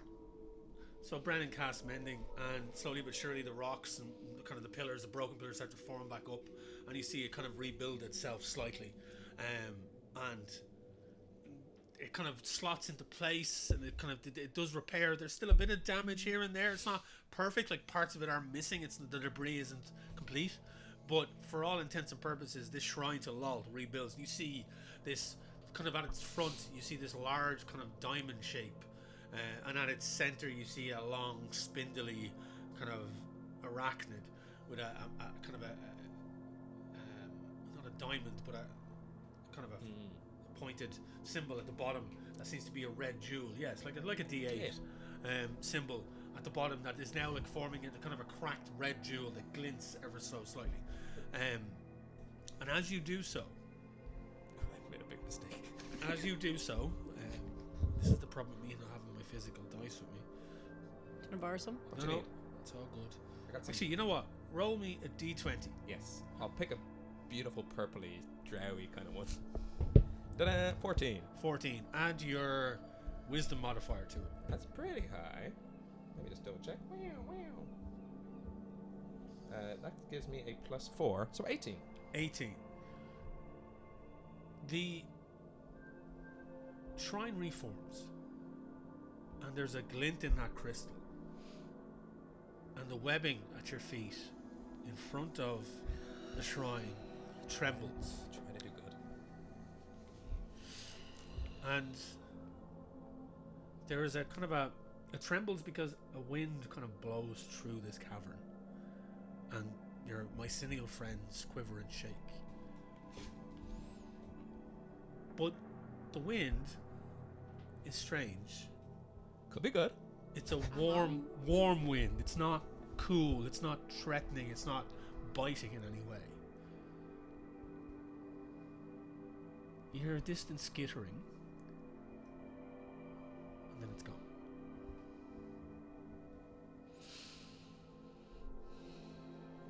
He did summit. Jury's out. Jury is out. But you have reformed this shrine to Lolth in a place that it had been destroyed. It's meant to be there. I feel pretty good with this. Okay. So, Okay. where you're now standing, you can see the tower off in the distance. You can see that the debris here is now reformed the shrine. There's still a bit of debris here and there, woods, boxes, crates, all disheveled and disused, parchment torn about the place. There's a path that leads off in this direction, and then there's a path that leads to the tower. What do the group want to do at this point? Ultimately, we're going to the tower. So, I think in a defensive penguins in the cold kind of formation, we head towards the tower. Do the council have brooches, ID cards, things that we would all collectively carry? An object of some sort that There I might would be, yeah, there would be a symbol, Please or be a coat of arms on it. there'd be like a symbol that represents it, and each member of the council would represent it in their own way, be it a stitching on a cloak, an amulet, a brooch, like they're woven into their armor, woven into their cloth. but it would be universally recognized as weave. See. I don't think that works for this purpose. I was going to consider locate object, but given that it is an unknown object but a familiar symbol, I don't know what the head of the council's focus is, for lack of a better. Sure. Yeah. That's all right. I'll use my eyes. I mean, like, for all intents and purposes, as it always has been, the network is available to you to look and see if you wish to commune with it. Yes, yeah. Let's see if they know where my council friend is. Okay. So you find the nearest blue stalk, and it's large and looming. It's massive cap, kind of reaching over you, and it kind of umbrellas over you as you stand next to it. You place your hand on its stalk, and you reach out with your mind, and your nature ability pulses through it. And again, your mind's eye is pulled in, and you rush through the caverns. Not too far this time, just a couple of 100 feet away. As you zoom into the base of this tower, and you see lines of young children being moved along, up the tower, up the set of steps, and into the central of the tower. And as the stalks you kind of move up, you move down, you get different views of different areas. Kind of like it's like you're looking at a kind of a security camera footage. It's just all different angles. And there's one large mushroom looking down into the space, and you see a collection of drow, some dwarvish children, some halflings, human, and one or two what look like elven or half-elven children. The individual you're looking for, you remember, as you kind of start to search out, you remember that the feeling you got with that this was obviously a younger version of the person you're looking for. You do see one or two half-elven children. This particular individual had stark blonde hair and very long pointed ears. And you do roll me a perception, please. 21. As the kind of the view starts to scan along this row of children that are being marched up into it, you do see kind of middling towards the end of these steps here, about to step up onto the first step. You see a small, a tall enough, towering over like the dwarves and the halflings and stuff like that, and even some of the human. But you see a young female half elf with willowy blonde hair, her hands tied behind her back, her head down. She's wearing simple garb, robes, but they're torn and stained. She looks thin, malnourished, and she's been marched by what look like drow soldiers up the steps in this area. See, I relay all of that information as I'm connected to the network. Okay. So. Ooh. One of them stuck out to you. Your mic, Kim. Oh yeah, sorry, that was a casual question for my neighbour here. One of them stuck out to you. Yes, a Miss Raven Brightfeather. Soon to be in their lifetime anyway. Actually, well, I suppose half-elven people. That's interesting. Half-elves don't live to be 150 years old, and yet the head of the council in my time is this child. Which leads me to believe that I need to take this child through time. Ooh. Wibbly wobbly, timey wimey. I should hope her parents don't mind. How do you think? Well, it seems like she's in peril, right? It seems like maybe she's away from her normal family. It might situation. be a Scott Jean situation. Send the kid into the future to keep the kid safe. Yes. Yes. Okay. Scott and Jean are this couple I know back home. If only I covered for all my references that way.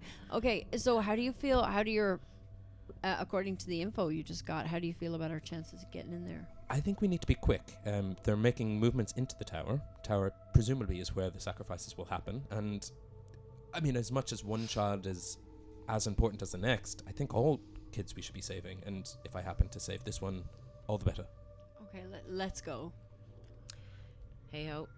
Azira kind of steps like, are we going in everything blazing, or are we being stealthy about this? And she kind of looks at herself and Archer's and it's like as stealthy as we can be. We knew a half orc once who was the stealthiest person that ever existed. I feel like I should do my usual grey and go for the high ground and pick them off. Yeah, it normally works. I'm pretty sneaky too. I would. I don't know how you feel about being nimble. That sounds bad. sound bad. It sounds bad coming out of my face. Okay, I'm just gonna go on with Do it. you have a thing for Brennan? No.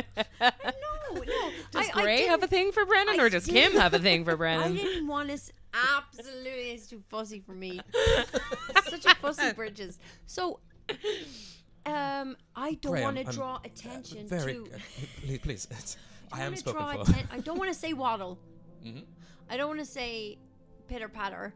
I don't want to draw attention to the fact that we have more movement than him, but he's kept up so far. So I'm trying not to insult Brennan right now. Sorry, I'm trying not. Yeah, Gray's trying not to insult Brennan right now. So by going, how do you feel about stealthy movements? But I also don't trust how Brennan will answer. Do you know? I do. Is there any moisture around? I know that's a strange question. There is mist. There would be moisture, particularly around where the mushrooms are. You do see that there is like as you can see, it's represented on the map over here. There are pockets of mist here and there. Moisture that seems to See hang. water bending. Yeah, I don't want to take the precious life from my precious boys, so we'll curtail that line of thinking. Let's go. I was half, for people watching at home, I was half thinking of controlling water and giving myself a slip slide. You can do that. There's probably enough This moisture. is the DM for you, my friend. There's probably enough moisture in the ground. You're down in a dank, deep, dark cave. It's also level 4 for hijinks. Yeah. 100% up for this. Like, if you want to slip slide your way straight in. Then I will. You would have seen this because we would have traveled together and fought together. That Brennan is a ranged fighter. Yeah. Give or take. So I'll turn around. I might stay here until the opportune moment presents itself, and then I will be in like a zip. So will we do crowd control and you do rescue? Oh yes, I could actually. Oh, even better. I know what you're thinking. Slip and slide for the kids. Yeah. Yes. Right. We have a plan. Oh man. Okay. All right, While Sil. you guys talk, I'm gonna I'm make looking sure that forward to sounds this. I'm totally okay for that working that way. I don't really mind. Yeah, if you have an idea and love in your heart, Wayne will allow it to happen. That's just I'm how it's not going to get too bogged down in the rulings of this. This sounds like a very good plan of getting everyone out. Yeah. Like, this is an Indiana Jones Temple of Doom situation. We're all getting out of here. So, All right. I think we're good. so what way do you want to approach this? It's so funny because Gray should be a ranged fighter, but I keep flying in. I would like to. Is there a vantage point where I'll be able to see into the tower? There are some high rocks here. It doesn't really show, but that's quite a high rock. It's about here, Yeah. right? And then you have kind of this high rock over here as well. Okay. So that's a bit further away. That's closer. I'll go for the closer one, I think. Okay. Yeah. So, you're heading in this direction here. Yes. Okay.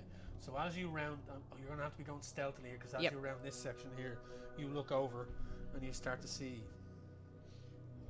a couple of different things. The baddies. The baddies. You see standing here on this here, you see a cloaked individual. Now these are going to represent Drow. I just don't have my Drow minis with me, so these are going to represent Drow. You see kind of here. They're about to represent drowned. You know what I mean?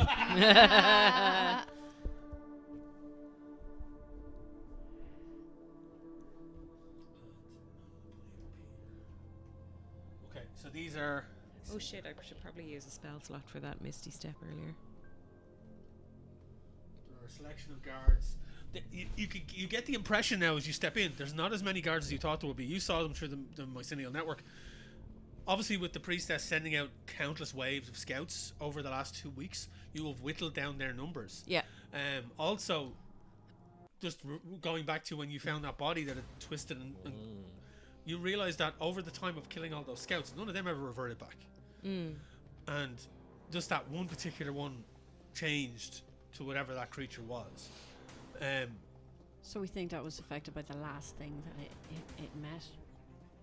So, you are stepping into this space, and you just as around the corner, this is what you see. If you're going to be moving any forward, you're going to have to give me a stealth check. Can I so when I see this, so the gang that I left back by the cobwebs, they can't see this. Yeah. Only I can. Yeah. Can I use a cantrip and send message and fill them in? Of course you can. Yeah. Yeah. So No, you can talk. I can, but I want to tell everybody. Squad, okay. Want to tell the squad.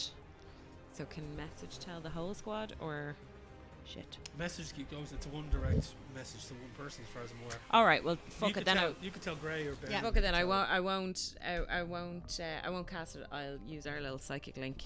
Yeah. Before, because Gray hasn't headed off yet on what they're going to do. So I'm going to say, Gray, fill the guys in. I am counting 6.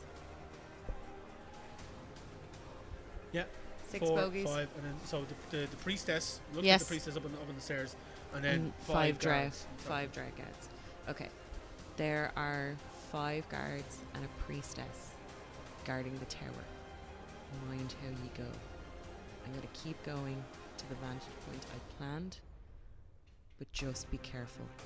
They are armed, and given the fact that we've given their comrades a run for their money over the last 2 weeks, they're probably going to be pissed. Yeah. I relay that to everybody, and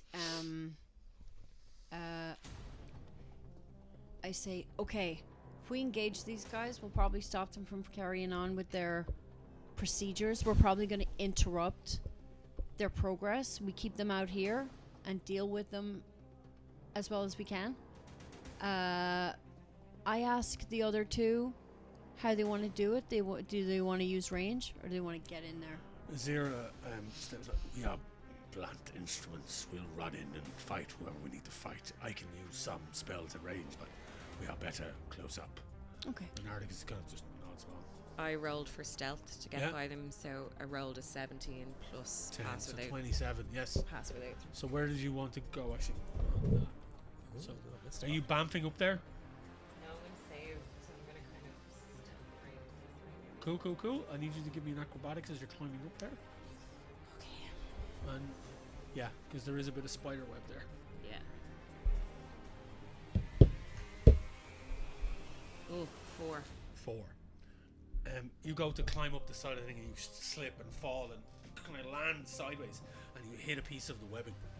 And and it just echoes off through the caves. Okay. So do I not get up there then? It takes you a bit longer. You Okay. pull yourself up, just as a thing. You set off the tripwire. I know. I'm disgusted with myself. I rolled a really bad perception check for the closest, so that was like a 3 minus 2, so 1. They're really not perceptive bunch. They don't, they're not great. So they don't hear you, but the vibration seems to move through the webbing. I'm going to silently curse. So you're now up on top there. You're actually about 60 feet in the air, looking down on these. And you're kind of down. Because the stealth roll was high enough that it hasn't affected anything.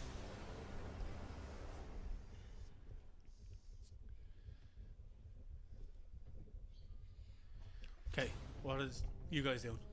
I'm holding until You're doing the slip and slide? when that's engaged. But to give you a foresight, as soon as combat begins, I'm going to be trying to bring water to me and then use it to create a sort of Iceman-esque thing, and then like collect kits. That's just like blast water into. But that will be presumably in a little bit of time. Okay. So, Gray, what are you doing? Can I cast Thunderclap? Okay. I'm gonna try and give us a little bit of an advantage, and I'm gonna do that as a cantrip, and they have to roll. They have to roll Constitution saving. Second, nope. So need to roll con save, is it? Yeah. What's the DC on that? 14. 14. I read numbers good.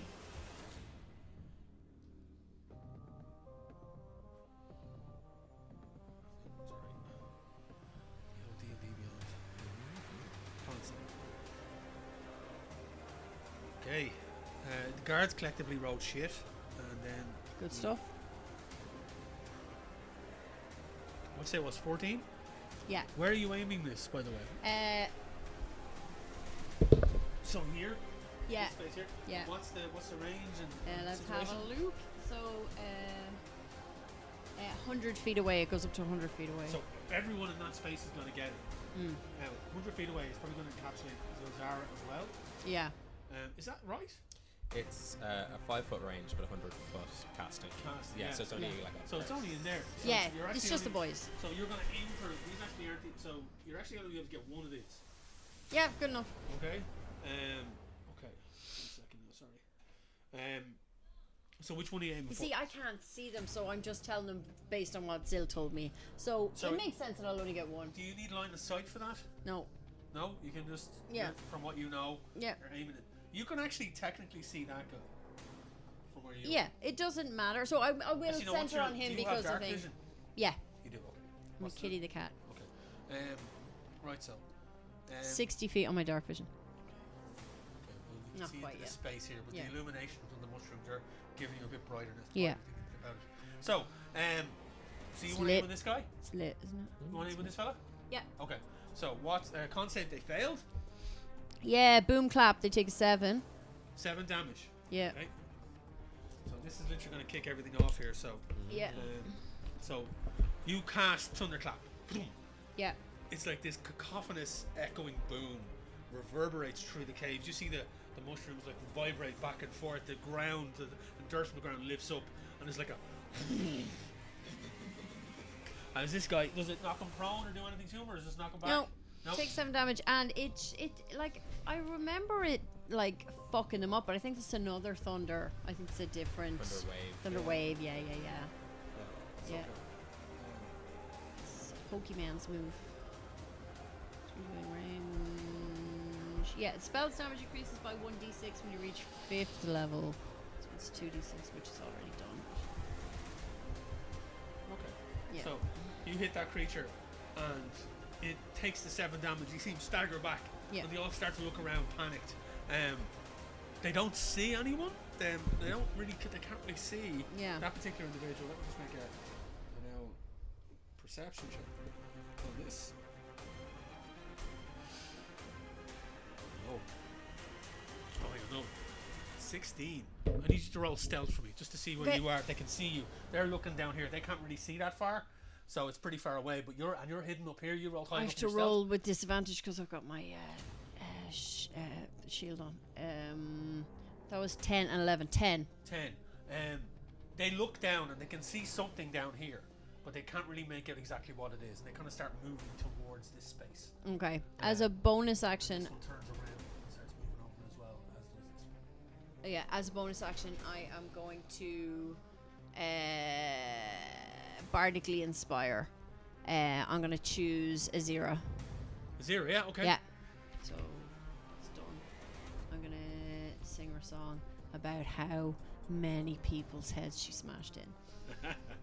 Okay, so what are the group doing at this point? Well, like Azira and Articus are ready to go. Ready to go, You're yeah. ready to go for your water slide.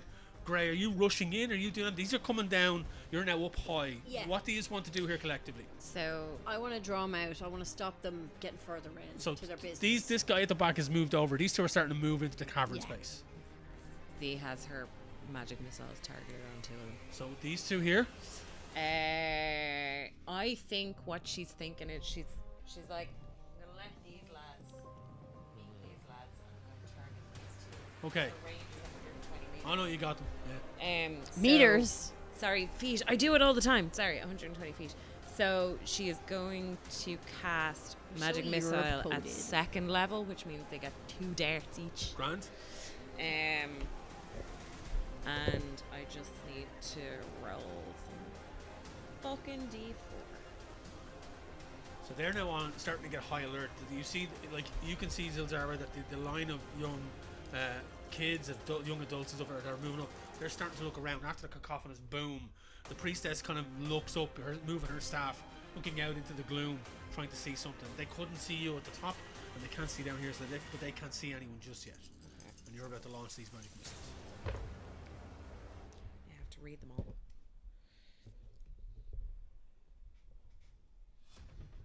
They're so illegible, some of them. I know. It's like, oh, they're so fancy, but they're shit to try and read. I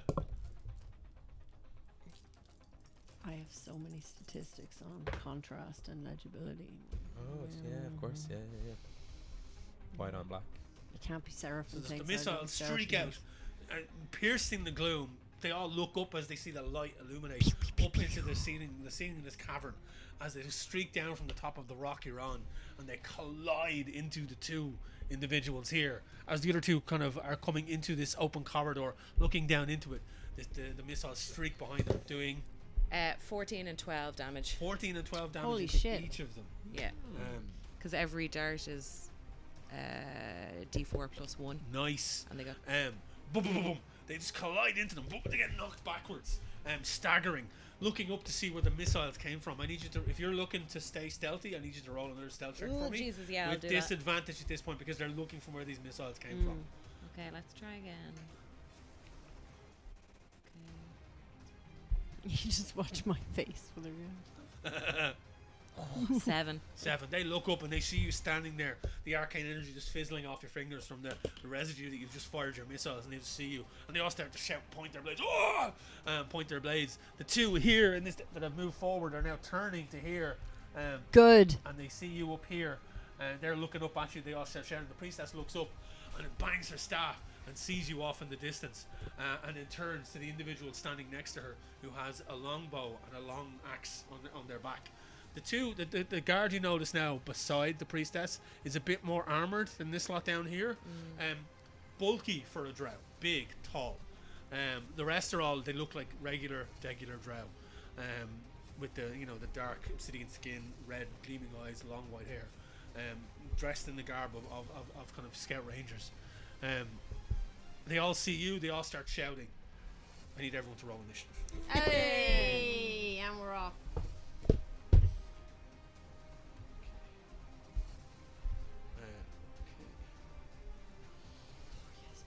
Also, no bitch, because I like to see what other people do. So 25 to 20. Priestess roll 23. Ooh. 20 to 15. 17. 19. 19. So great. So Zara. 15 to 10. It's good. I'm planning on going last. This is a good thing. Yeah. This is true. Actually, need to roll for the guards. Roll garbage. 10 to 5. 9. 9. What's your dex? Not great. I'm in a little penguin. Cool. Maybe it's good. Let's find out. +3. Plus 3. Yeah, you're going first before the guys. My dex a little guy. And the guards are going. I rolled as a group.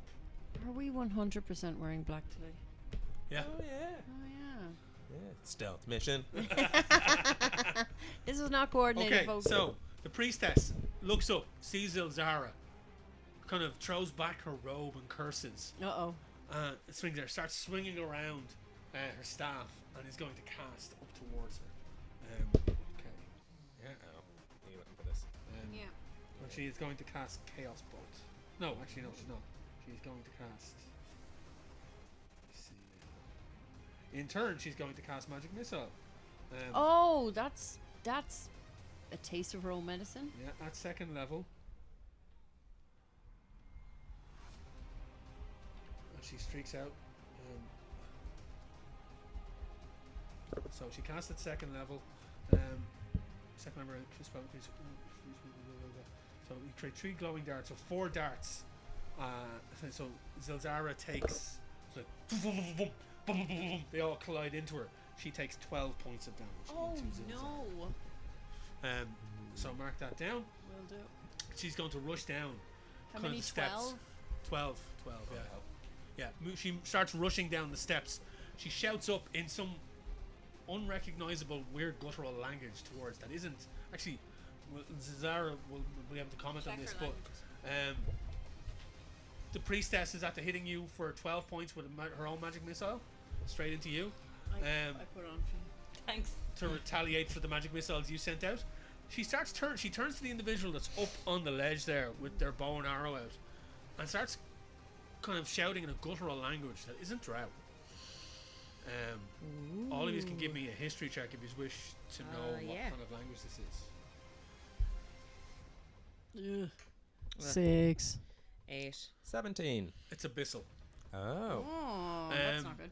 And the individual on the top of the thing looks around and is kind of like starts rushing down to looks down and starts shouting at the children to move up into the tower. The light at the top of the tower is pulsing, and all three of you with arcane abilities can feel the magic starting to eep out as you notice there's another individual, and I can't put them in there, but there's another individual at the top, and they look like they're actually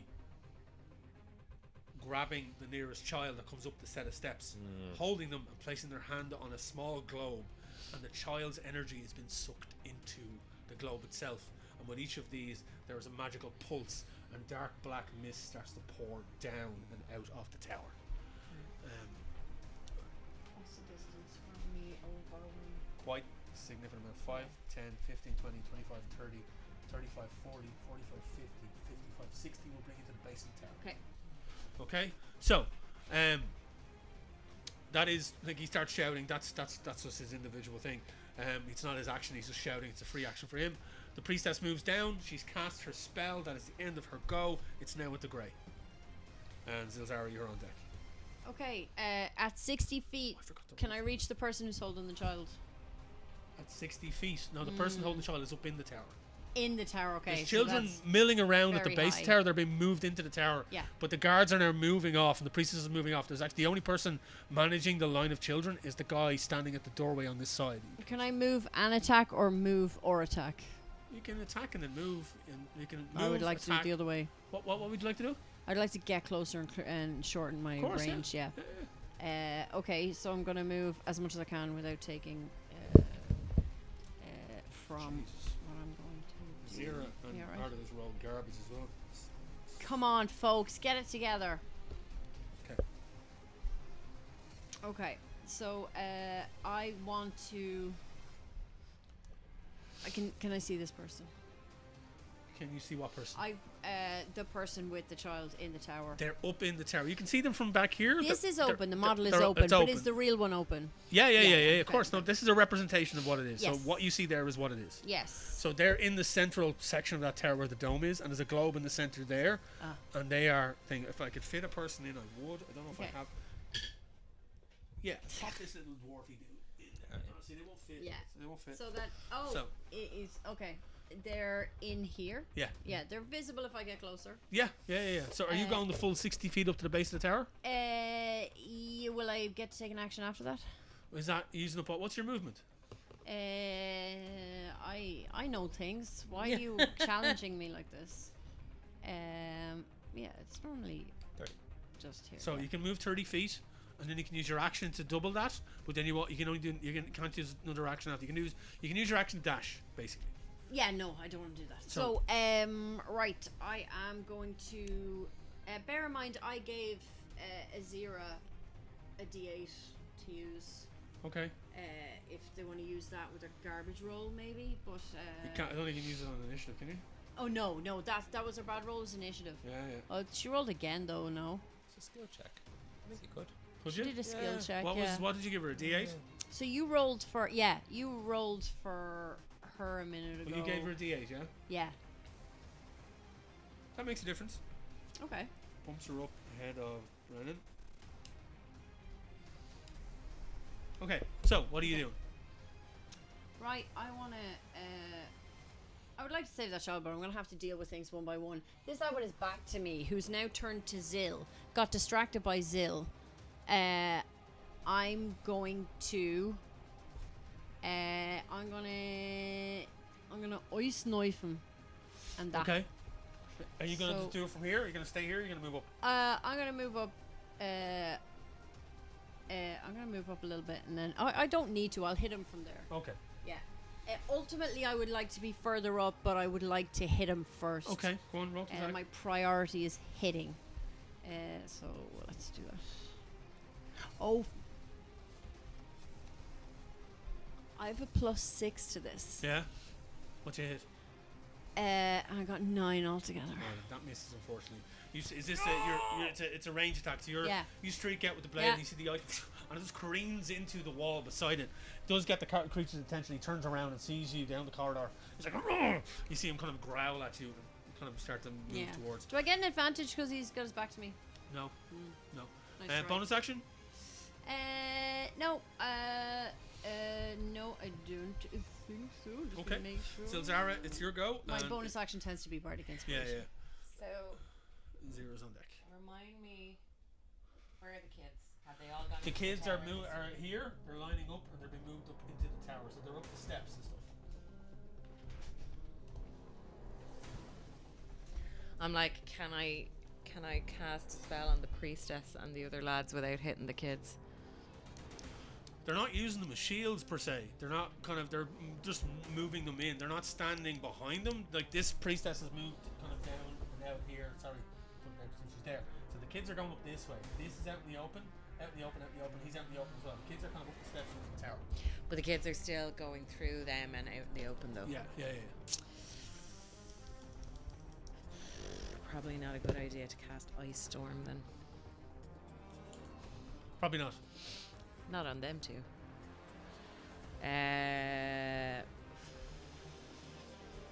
Fuck it, sure, we'll go for a good old magic missile again. Okay.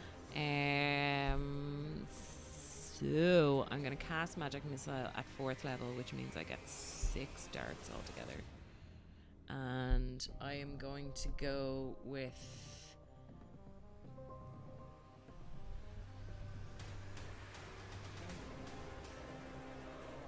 Ooh. Okay. So you stand there. Are you hurt? Heavily hurt with that 12 damage? How are you looking? she said she took it off She my. did take it off. So I've gone from 42 to 30. Okay, you're not looking too bad. You're standing there defiantly, and you kind of go, right, I can give it back just as hard. And you cast out the magic missiles. They streak out, and like 2 going out and separating from a central column of missiles that zip towards the priestess. The other 2 careening into the individual Drow scouts, and the 4 missiles caroon into the priestess. What is the damage? Okay, so I'll do the 2 lads on either side first, so they get 1 dart each. So, oh fuck, let's really roll that. So that is a 3 to one of them, Okay. and a 5 to the other, Okay. and then she gets 4 darts, all for herself. Nice. Cause fuck that bitch.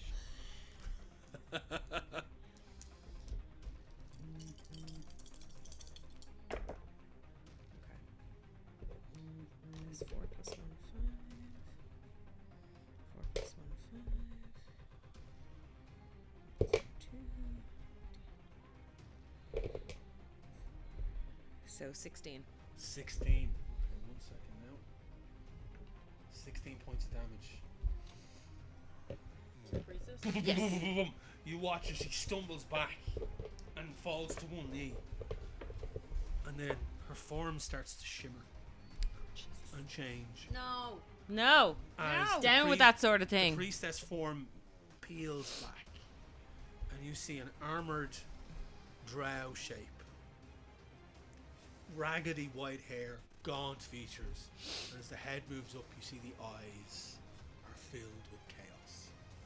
As you see the creature that was tossed through the portal in mouse form stand before you. Ah, bollocks. Give me a perception check. All drag is valid. Happy Pride.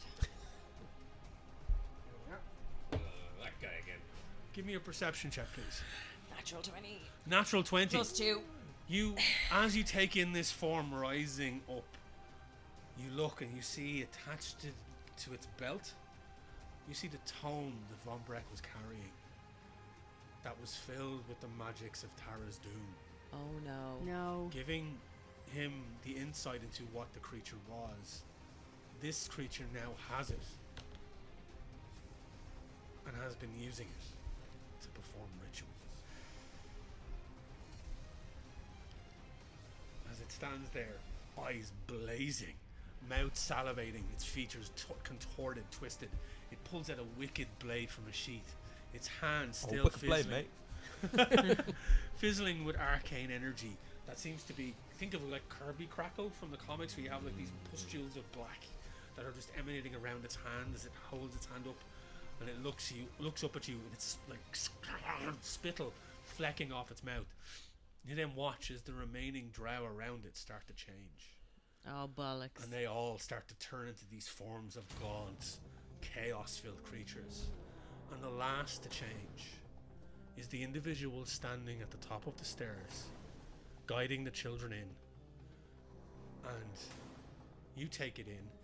You can't see it, but you see it. A weird, twisted form of Carabash. No! The second mate of the Silver Spear. Boy! Younger, but broken, filled with chaos. 150 years in the past before you met him. Now, a follower of Tara's Doom, That baby gets it. guiding the children into the tower. What? Oh my god. Right. He's a beastie. He's gonna have to die. Ooh. Oh. Oh. Oh, we got so much to do. It's just on our plate. Okay. So I see it, but they don't see it. You see Can it. I use my Yep. telepathic thingy. my telly thingy? I am going to relay. Teletubby. Teletubby. Amazing. Gimme. So I'm gonna Teletubby that back to Gray, and so presumably they don't have a good line of sight on would you all even these word that? transportations, Yeah. transformations. So I'm gonna relay that and point out that our pal here at the door appears to be Carabash, and also say it makes no sense. You know, it's the past. B, he didn't come through the portal with us. I don't know how or why it's him, but it looks like him. And also, I'm not confident that Von Breck is still alive, given the fact that that priestess has his book.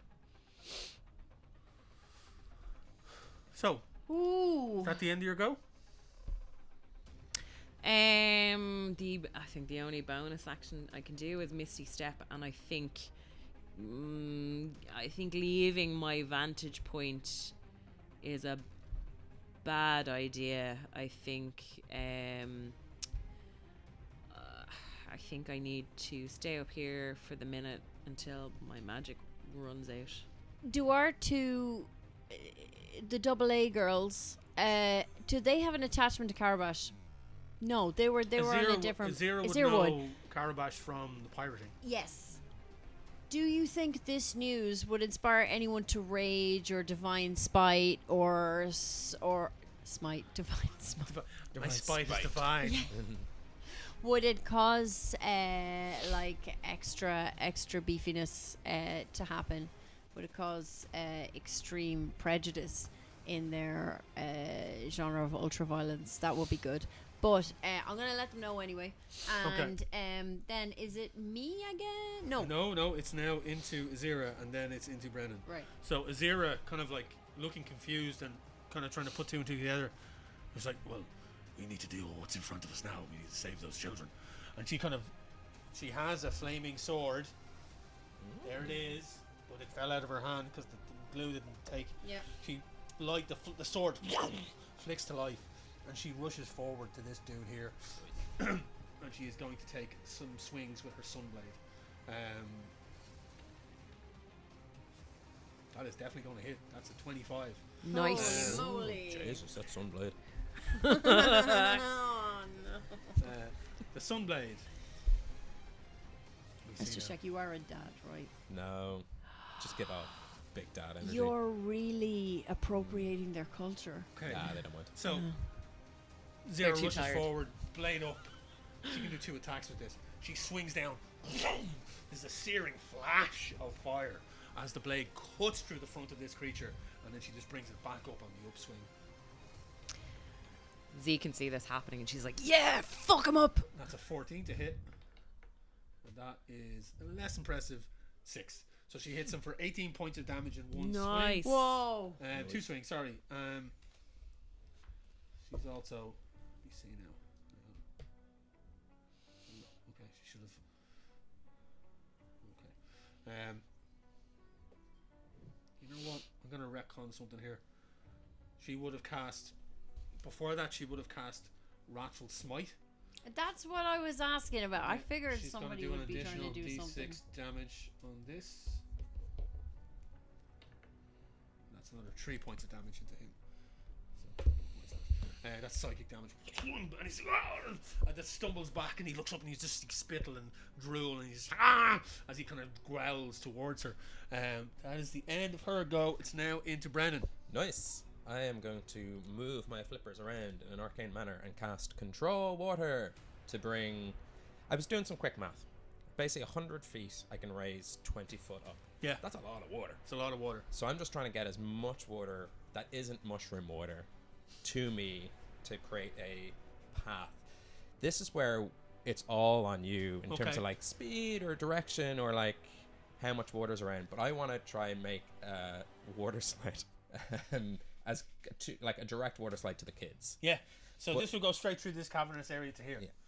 Just before I do, and this is very calculated, with my foot, I'd like to just, with loose rock, kick a rock onto the webs.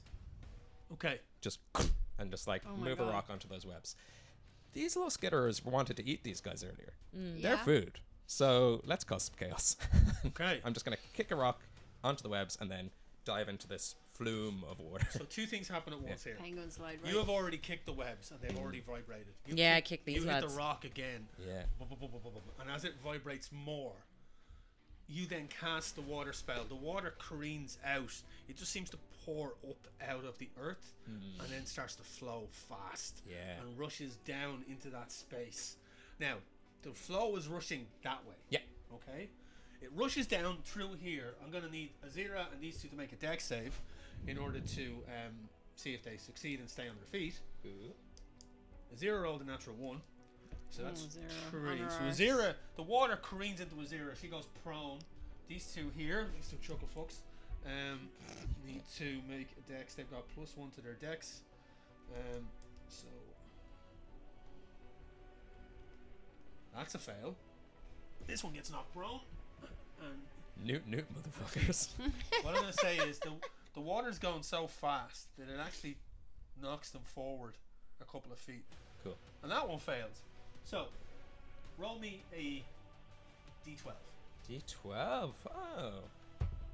3. 3. So they get moved forward 15 feet. So this guy gets pushed into here, and gets pushed into here, and Azira gets pushed into here.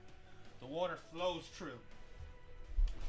Just as the water careens into where the children are, the kind of them are like, whoa, whoa, some of them are slipping and sliding, and they see the water pool up around them. I should clarify. I want to dive into this.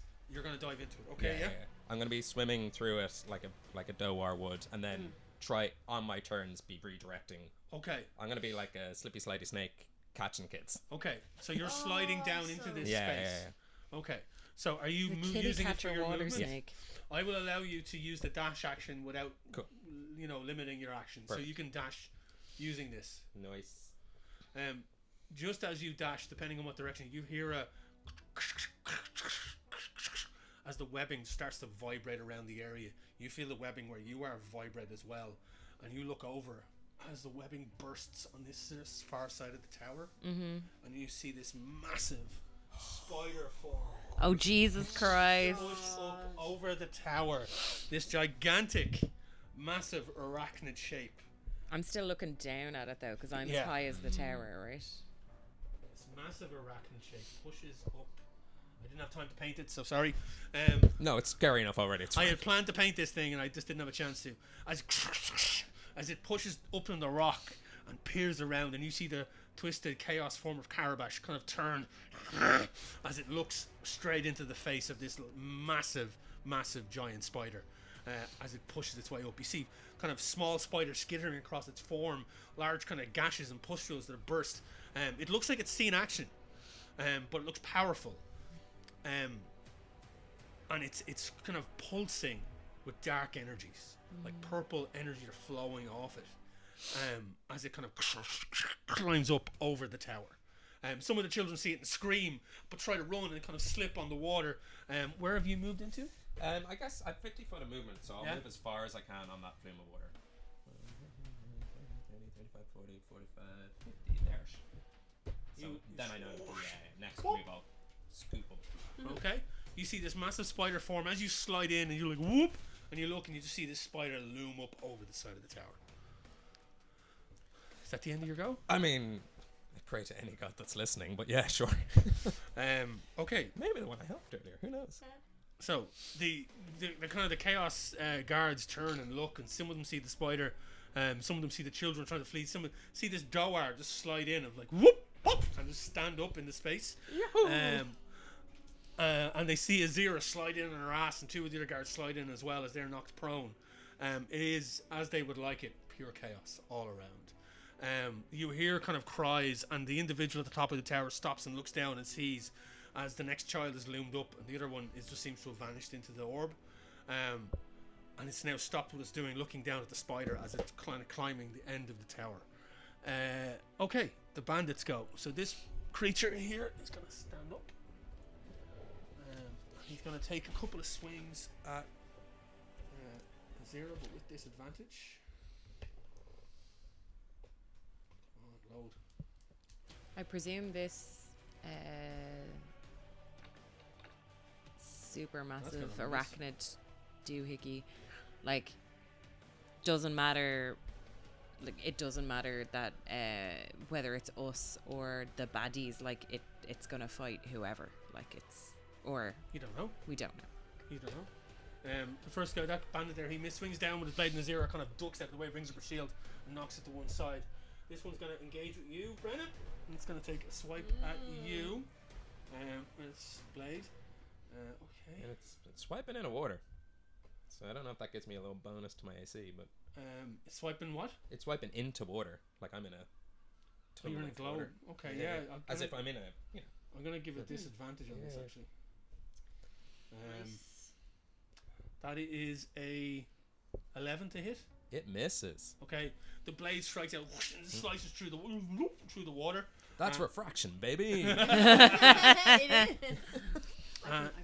This one's gonna stand up and is gonna take another. It's right next to you. It's gonna swipe at you again with disadvantage. That is. That is another 11 to hit, actually. 7. No. 7 plus 3 is 10. 10. So 10 to hit. That misses. As again, it swipes in through the water, and it just misses and gets splashed, and there's a splash of water on top of it. Okay, this one's gonna. This can't really do much. It's gonna look at the spider, and it's gonna take one of its throwing daggers and just hoof it at the spider. Oh yeah, they don't want it either. It's not their friend. That is gonna miss terribly. Just the chitin armor of the thing, the dagger just ping, and just disappears off into the darkness. That is the end of the guards' goes. Wayne, all creatures have a place in the choir, but this is one ugly. Listen to me, you ugly bitch. Seeing its hair though, it's quite a quiff. It's got a nice little. That's some dax. Yeah. Okay. So, that is the end of the guards' go. It's now into Carabash, actually, because I've rolled for him. He turns and sees the spider, and he's going to leap off the top of the step just to get the fuck out of there. Oh, right, okay. And just jump down. Chaos, baby. And land down there. I'll do a dex save for him. That's good. Away from the kids. So we can't. That's a natural 20. Kill He Carabash. just leaps, lands. It is an attack Z of you're opportunity talking for to. the spider. So let me just get the stat block for this lad.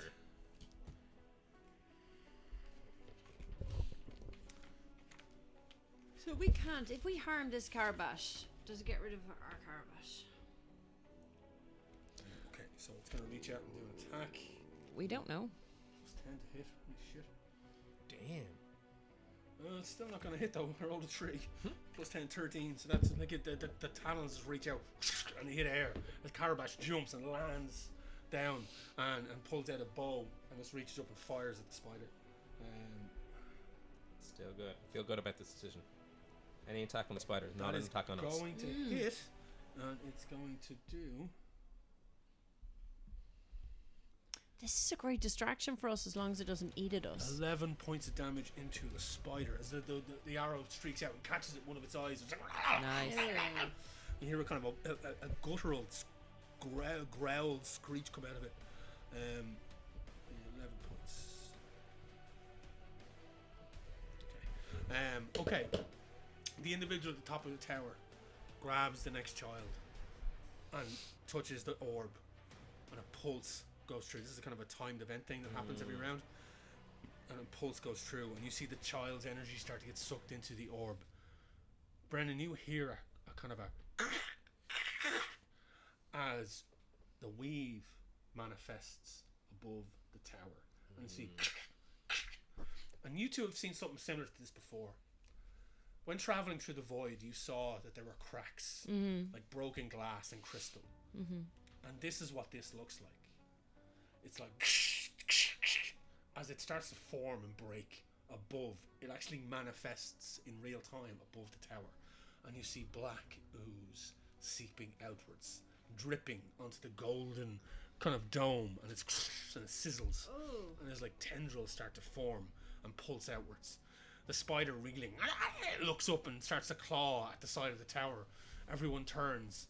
You see you hear a deep reverberant chuckle and kind of a horrible raspy laugh from the drow individual with the crazed, chaos-filled eyes as it kind of raises its blade in the air, and there is a boom from the central tower as a wave of energy pulses out as all of you look down.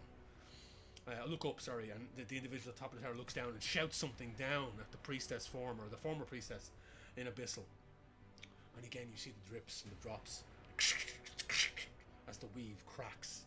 Brennan, you feel it in your core as the energy start to break and burn, as this dark, chaotic form pushes its way into this realm. And that is where we're going to end this month's episode of Sorcery Shenanigans. We will pick up here, right where we left off at this section, next month. We hope you've enjoyed it. Jesus. We will see you at the next one. Thank you to all the players. Fair play. It's high stakes now at this stage. Some weird shit revealed, some confusing stuff revealed, and we now have a massive spider on the board. So folks, thank you again. Don't forget to enter the competition. Thank you to our sponsors, WC Comics. I've been your DM Wayne. These have been your players.